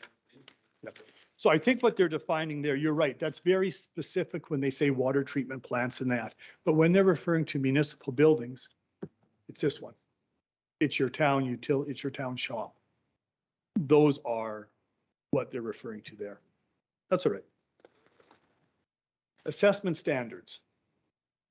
The Municipal Government Act and MRAT, matters relating to assessment and taxation, define methods and standards that must be met when assessments are prepared. Now, these were all discussed on page 2 and 3 of this presentation. They must be prepared using mass, which we defined how that's done. It's an estimation of value of the fee simple. So it has to be an arm's length sale, and it has to reflect typical market conditions. And that is done for this assessment. When I prepare the assessment and I give it to Mark, I can't give it to Mark. I have to send it up to the province. The province does what they do. They give it back and they say it's acceptable. Then I can give it to Mark. If I fail up there, I have to fix whatever. We've never failed one up there, but if it did, you'd have to fix it, send it back up, get it back, and then give it to you guys. And it's good. It creates accountability, and it creates a good quality assessment. How assessments are prepared. Assessment dates. Two important dates. There's more, but these are the two big ones. December 31st. So December 31st, you're building your house and you're 40% done. I come along as the assessor and we assess your land 100%. We assess your building 40%. We come along April 1st, your house is now complete. You're now going to get an assessment on your supplementary assessment from April 1st to December 31st for the building. Prorate that out for taxes. And your land, you get 0 because you paid for that on your initial tax bill.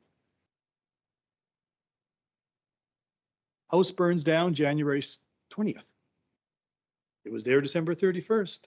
I get a phone call, my house burnt down. I shouldn't have an assessment. Well, you should, because it was there December 31st. So I have to assess it even though it's burnt down. I'm the bad guy. They will often approach the municipality and say, can you help us somewhat, you know? And not everyone, but typically they forgive the municipal side, but they have to pay the education side still. That's often what happens. The other important date is July 1st. That's the valuation date. So we value the property as of July 31st. So land titles comes in, we get all the sales, July 31st, that's our cutoff date, and we're seeing where market is trending there. We try to push all the values to that date. You folks send your assessments out approximately, or your assessment notices about 9 months after my cutoff date.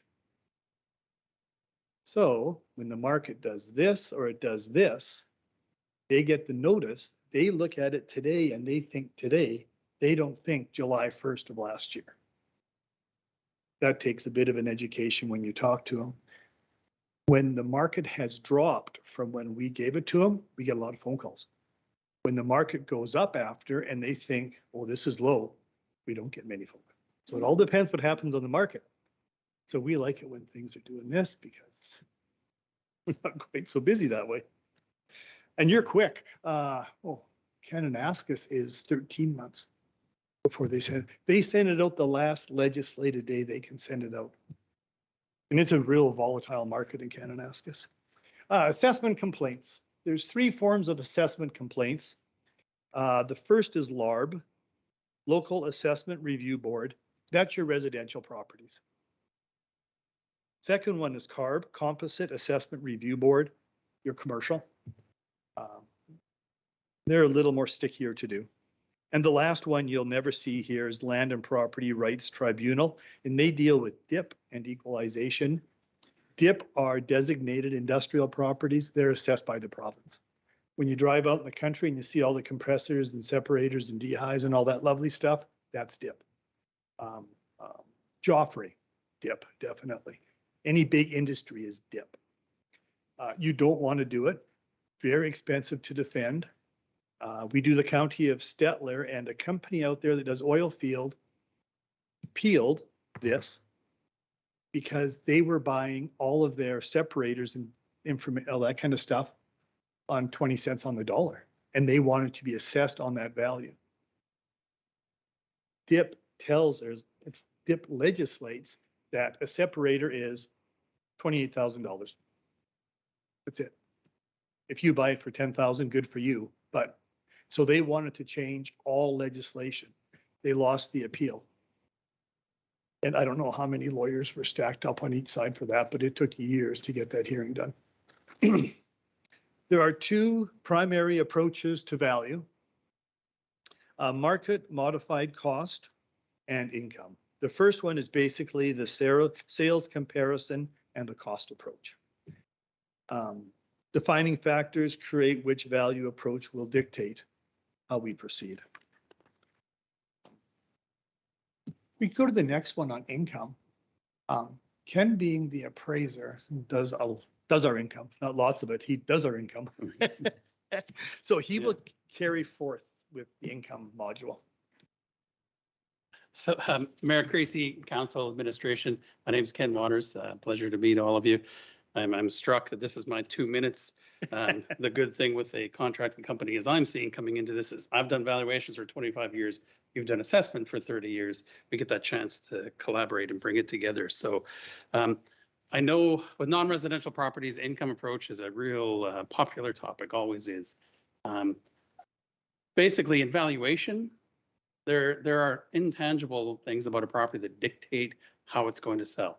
Is it going to sell to an owner operator? Is it going to sell to someone as an investment? Really what I've seen since 2015, we've had a real downturn everywhere. It's come to the point where in a lot of property types, the rental revenue no longer lined up with what the sale price of the property was. It's been a 5-year transition to an owner occupied driven market. So when I come in to do valuations, while we do everything on mass, non-residential is by volume the smallest amount. So I get that luxury of asking for information, lease rates, lease terms. And so from all that information, I'll use the income approach when the buyer will be an investor. A long-term lease. Well, actually, I've got a list. Hey, there we go. So yeah, really, it's going to be multi-tenanted buildings. We've seen them where there's 10 bays. Well, someone's not going to buy it to use it themselves. They're going to buy it to rent it out. Income approach. It values the real estate from a landlord's perspective. The next thing would be for a single user building, the only time really that I get into the income approach is if there's a long-term lease. And so someone buys that property, they can't use it for 5 years or more. Even multi-year leases would mean that the income approach is now most relevant. Not what an owner occupier is paying dollars per square foot, but what is an investor buying that investment income. When it comes to, purpose built, again, it gets much more complicated, but the premise is still there. You've got a hotel. It's not going to lease to an operator. It's going to be the owner operator. But now its income is what drives its value.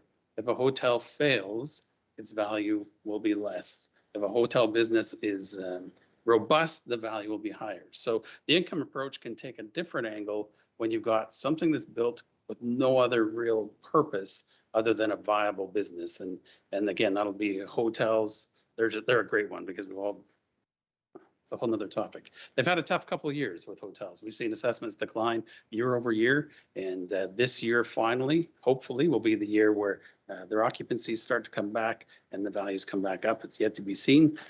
But I asked for that information from hotel operators. What kind of, show me your books. And again, with a decent return rate, I can then impose that market assessment of their business real estate together onto the properties that didn't respond. And that's always a key. Like Rod said, when a property sells, you don't just make the adjustment on the one that's sold, you've got to carry it everywhere. So I'm always just chasing data to build a model that I can impose so that people that require, give me information don't get unfairly treated to the ones that don't. And so the income approach, definitely, I would say we used it a lot less in our assessment than what was done in the past, but that's just the reality of the market and it shifts. If we get into a few robust years, maybe we'll come back to the point where what a property leases for as a single tenant industrial building is what drives its value. We're years away from that, I would say, and it's been a multi-year step away from 2007 when that last happened, but definitely since 2015, you can't put an income approach onto a property that doesn't sell based on revenue. So we've made quite a few changes that way. And I've left the income approach for some places where it's the only way to do it. An apartment building, who cares about anything aside from what kind of revenue it produces? So we only have a half hour. I could go all day. But basically that's it. Is the income approach, we've stepped back on it from what you've seen in the past. but that's market-based evidence has caused us to step back. There's too much of a disparity between the value a property would realize from lease income and what it would realize as a vacant building bought by an owner to occupy. And that goes with commercial, industrial, anything other than multi-tenanted buildings, long-term leases, or purpose-built income producing. And we're fortunate in that we have a lot of large municipalities. So we share the information from all of them in a large database in our office. And so we're able to, we're not getting much information here on apartments. Well, lo and behold, Sylvan gave us files.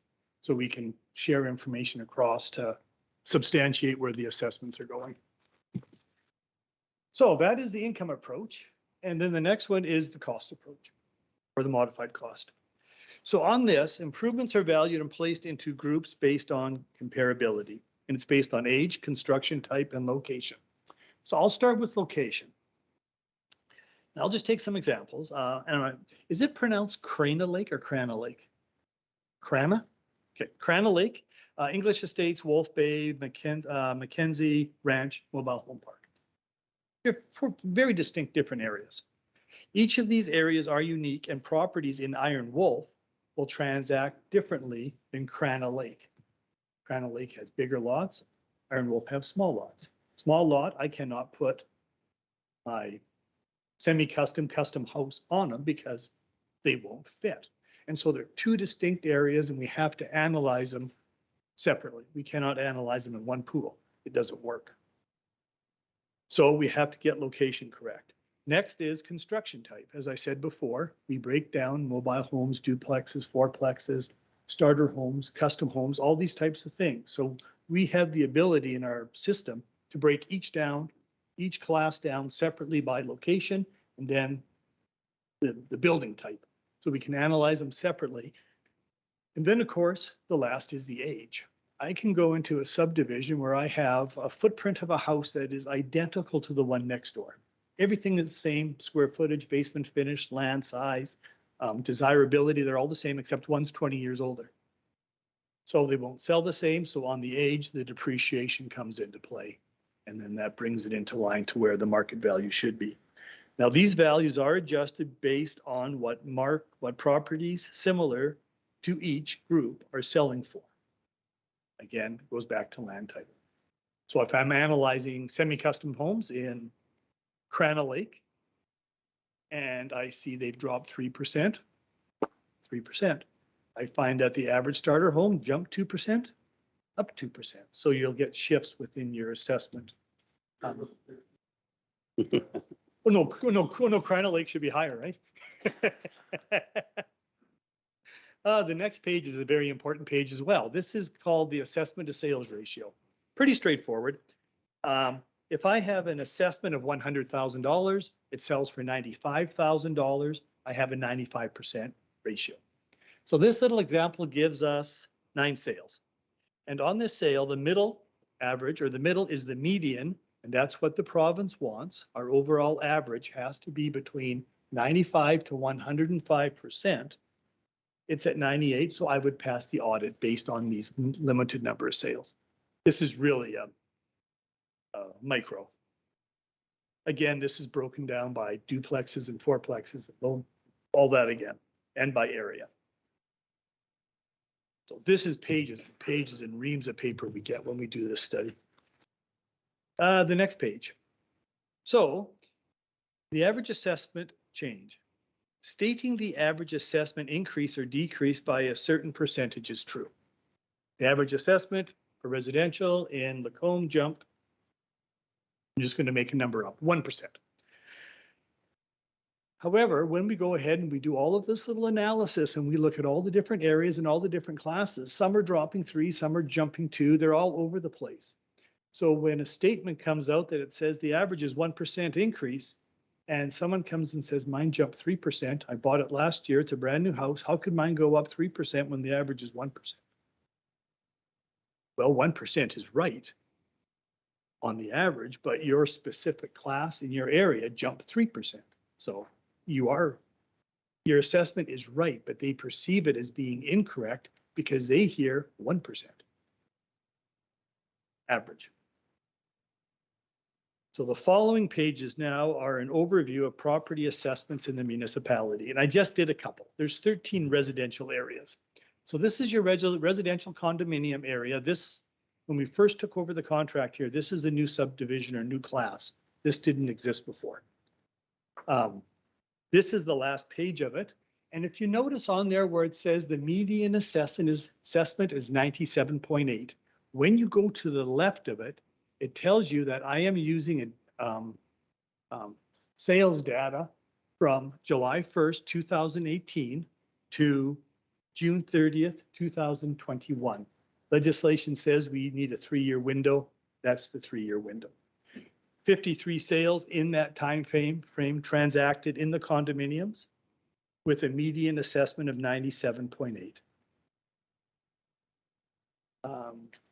This is the last page. There's about 10 pages prior to this that shows each sale broken down individually that we analyze. So that's 97.8. If I go to the next one, which is Crana Lake, it's 97.4. It's based on 16 sales. So we do all of our subdivisions this way. And the next page shows us that we did 747 sales of residential property in that 3-year window. How your equalization assessment works is your overall assessment for residential is 97.5. They take your assessment on your residential and they jump it 2.5% to make it 100. They go down the road to Ponoka and they're 98.9. They jump theirs 1.1% to get to 100. So everyone gets to 100 and then the powers to be allocate how much money you owe back to education. Next page is commercial. I didn't go into quite the same areas, but same idea. The overall, you have 28 sales. The median assessment is 96.4. Now I could be 104.8 and still pass, but we're not like people in the first place. So I would rather be 3% lower than market value than 3% higher than market value. Both are technically right. Both I can defend the same. Both are right according to legislation, but the public's perception is I'd rather be on the 98% side than the 103% side. That's a harder hill to fight. And that's our short version of how assessments are prepared. Ask questions at will. If we don't have the questions or the answers for you, we'll certainly get back to you with them.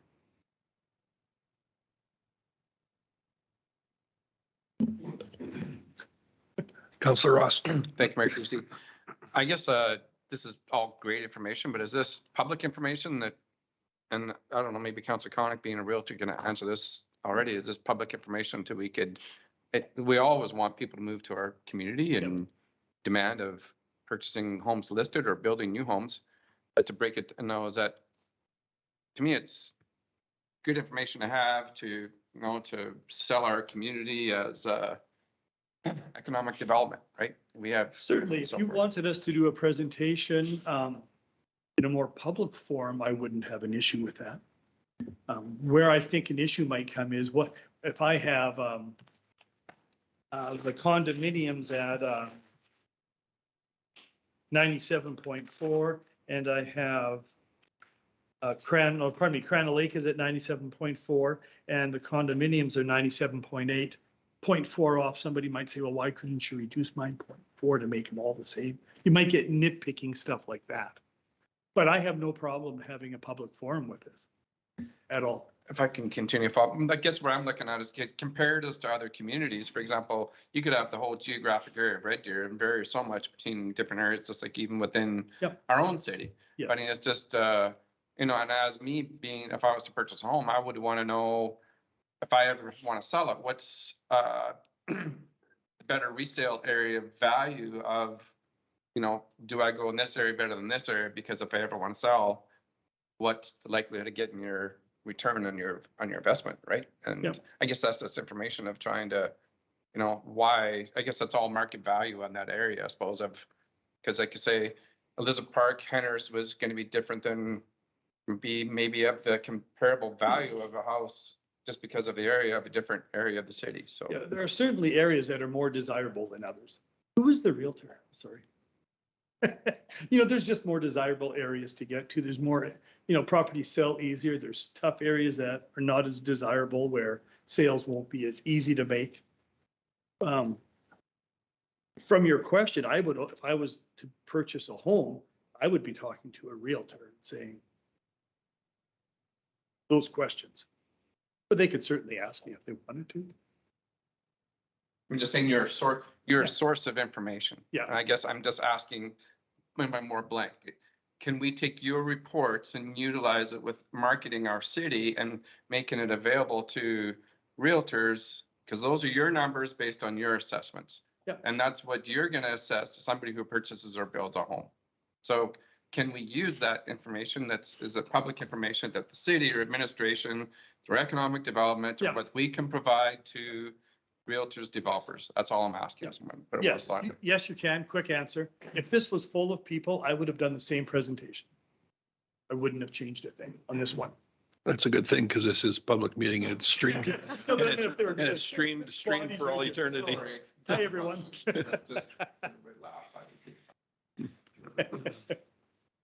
As a realtor too, you're very aware that this is not to the moment information either, right? And we're dealing with 10 sales to value 100 properties. Whereas on the other side, when you're being specific in the present, you're dealing with one property with maybe 5 comparables. So it has its purpose and it's different of what the realtor would use or an appraiser would use when valuing a property, because we're trying to take we have the best sales data, but we need to value absolutely everything. Plus, we're always behind. So it's not the most current. I don't think it's going to replace, it doesn't replace appraisers or realtors. Its purpose is mostly to spread the tax burden as equitably as possible. And it's just, you're going to have a different number from a realtor than you'll have from an assessment. That's good points. CEO Gowdy. I have, Councillor Ross has his screen open here and it's got some great numbers that I think are important. When we look at minimum residential, your number, you have to be within 95% when you're audited, between 95 and 105. But that doesn't apply on any individual property. And so you've got as low as 70% or as high as 150%. And those are on sales. You've already excluded what you call non-market sales, right? I'll back up a little bit. The ones that are excluded are not here. Right. The ones that are used are here. So that one that is at 70% is used. Yeah. So if we were to have these other ones, the true numbers, maybe some sold for 20% of what you'd assess them at. You know, maybe it's my dad selling me a house. Yep. It's mass appraisal. Right. So it's a big average. So despite the fact that on a mass scale, you're at 95 to 105, any individual property owner might look at their property and could be 30% higher or lower than the price they just paid the day before or that they list the next day. Is that? Oh, very true. And it's really evident, I'll find in condominiums where they're very homogeneous in one building. 850 square foot, second floor, same exposure, they should all sell the same, and they don't. There's different motivations to sell, different motivations to buy. It's always going to change. So when someone does approach me, I want to buy a house, and we're talking about the assessed value, and they say, is that the purchase value? I always say, contact a realtor for that exact reason, because we're basing it on mass. So you're a contracted service of the municipality. Some municipalities might have in-house assessment. Is that accurate? Yes. So to an extent, you are an arm of the municipality. Yes. How would you help me answer the question if I get it? Let's say I go to the city's industrial park and one arm of the municipality has said a lot is worth $150,000. This is a relatively accurate, true example. The other arm that's selling the lot says, no, $235,000. How do you reconcile those two things? Is one arm municipal, one arm private? No, this happens. You have a lot assessed in Len Thompson Phase 2, let's say, for $150,000, and then we turn around and say, no, but it's actually worth $235,000. Ken knows why I'm laughing. We're actually preparing next year's assessment today. So on our computer, I can look at historical, today, and future. So I'm in future. And I've gone into your industrial park, and we did realize there was a problem with those properties you're discussing. Next year's assessment, you're gonna see them all treated equally now. Thank you for that. I don't know how else to answer that. And I don't know how they got there. But I know where they are going forward. Thank you. Councillor Conick? Thank you, Mayor Christie. Yeah, further to your point, I always tell my clients, most of us, there's assessed value, market value, and appraised value, and they can be sometimes three very different numbers, right? It's just depending on where the market's at and so forth. But I'm just going now with my city council hat on. I've been at this for a little bit. And one of the complaints, and I get the answer, but one of the complaints we always get is, well, why can't they just assess house by house? Now, clearly you can't, because you can't. You'd be doing it 24 hours a day, 365 days a year for all the houses. I get that. But the mass appraisal, I understand why you do it, but even in today's market now, like I just sold a place in Henners for way more than I should have sold for because of the markets. But in theory, then, if 7 or 8 more do that, the assessed values are going to go through the roof when they, you know what I'm saying? Like, and then, so then you get homeowners, they look at their assessed value and they get all upset, right? Yes. So it's just, I wish there was a better way to do it, I guess is what I'm trying to say. I understand why you do the mass. I'll defend what the province has done to a degree here. They've given us a 3-year window to work. So in that 3-year window, you're going to have peaks and valleys, and hopefully that somewhat levels out in that process. But I don't know how you could do it without doing it in mass. You know, there's such a volume. And you're right, like this one that you're talking about, you thought sold high. Well, let's just say Without, I mean, I don't. it wasn't the number I wanted. They wanted a higher number and it sold for list. Okay, yeah. And so by virtue of that and a few others, that whole neighborhood is going to get their assessment turned on its head, probably. Assessors are careful. If I have a whole bunch of sales that fall here and then I go boing, this one, it takes a lot of these for us to move it up there because we have to defend it up there as well. So if you have 20 sales and you have 2 that are up here and the rest, everything else being equal, are all fluctuating in here, we're going to stay down on this calm water. We're not going to jump up there. For obvious reasons. And when we do jump up there, it'll be a year later and hopefully it'll be up there. Yeah. The key to evaluation though, it is, if you can get into every property every year and turn it backwards where you're using multiple comparables to value one property, yeah, absolutely, that's the most precise measure. There's just so many, the contract would be amazing. Yeah, let's promote that. I think we could work with that, but most people are just not interested in giving that level of detail either. So you have to take that lowest common denominator.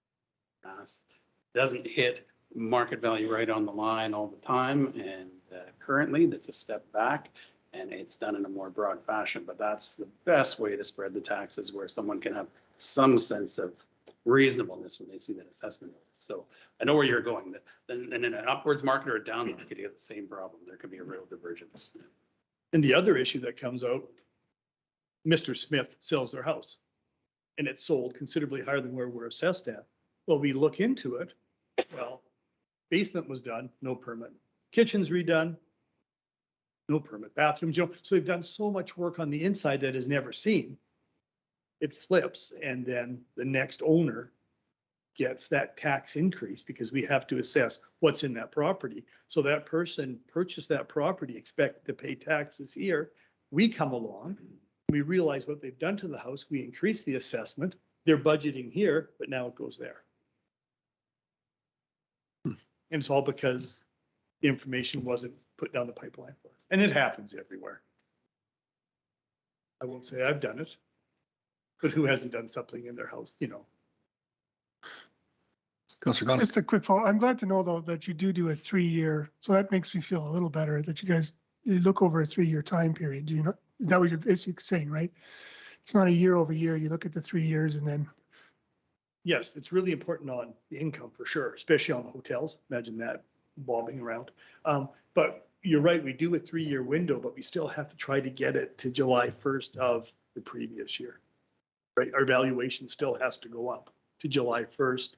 So you have a 2022 tax notice. The assessment is based on July 1st, 2021. So that's my valuation date. I get that, but you're using the 3-year horizon prior to that. We are, just to get a big enough sample. We don't get enough sales. I think the city of Edmonton and Calgary can use, it's either a 3 or 6 month window, but they have such a volume of sales. 3 years they couldn't analyze it.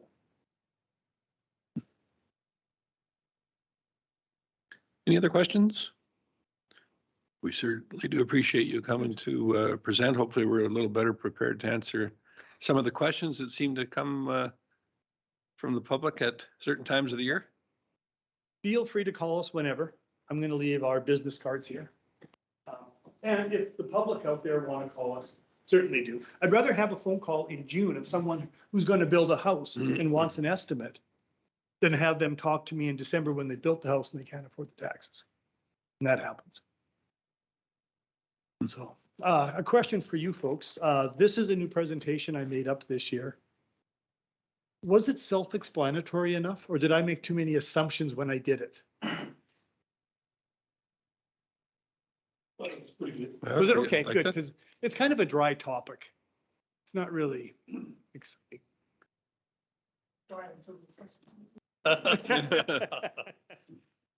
Perfect. Okay, well, if you have no more questions, thank you for your time. We appreciate your patience and thanks for waiting till the end of the evening. Have a good evening.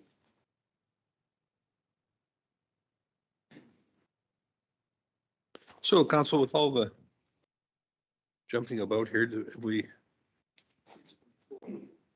6.4 would be one that we pulled out of, the letter from the consent agenda. Could we bring that letter up, please? Coordinator Bellabono? And who was it that asked that be brought up? Was that Councillor Conick? Yes. Was there some specific items you wanted to touch on there? I pulled it out and then I looked at it more closely and I think I was just trying to ascertain what the 200,000 was being allocated to, but I see it's Lacombe South Connector functional. Is that the extension of 34th over? Sorry, I just looking for. Yes, I didn't remember something. correct. It's kind of the, I would call it the southeast leg of the potential ring road that may be developed in consultation with the county. And so this is about outlining the possible alignment and the functional geometric design of the roadway. So it's a partnership with the county where we're looking at kind of a ring road section for Lacombe. Thank you, sorry. Was this the same one that would include the intersection at this research station and Highway 2A South? I guess the second one south of Lacombe, of the city?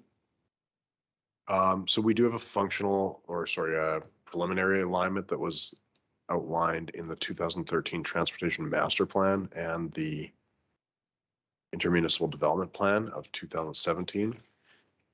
And so that it is those intersections that you've identified. However, depending on what this analysis shows, it's entirely possible that it would shift one way or the other, but that is currently the intent.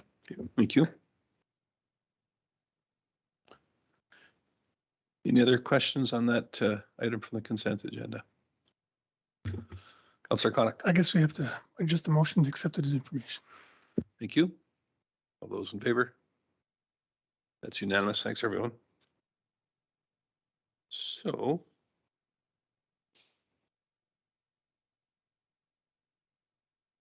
Coordinator Bellabono, The next meeting schedule on here has not been, that are listed on our agenda, has not been affected by the consent agenda, correct? Very good. Just wanted to confirm that.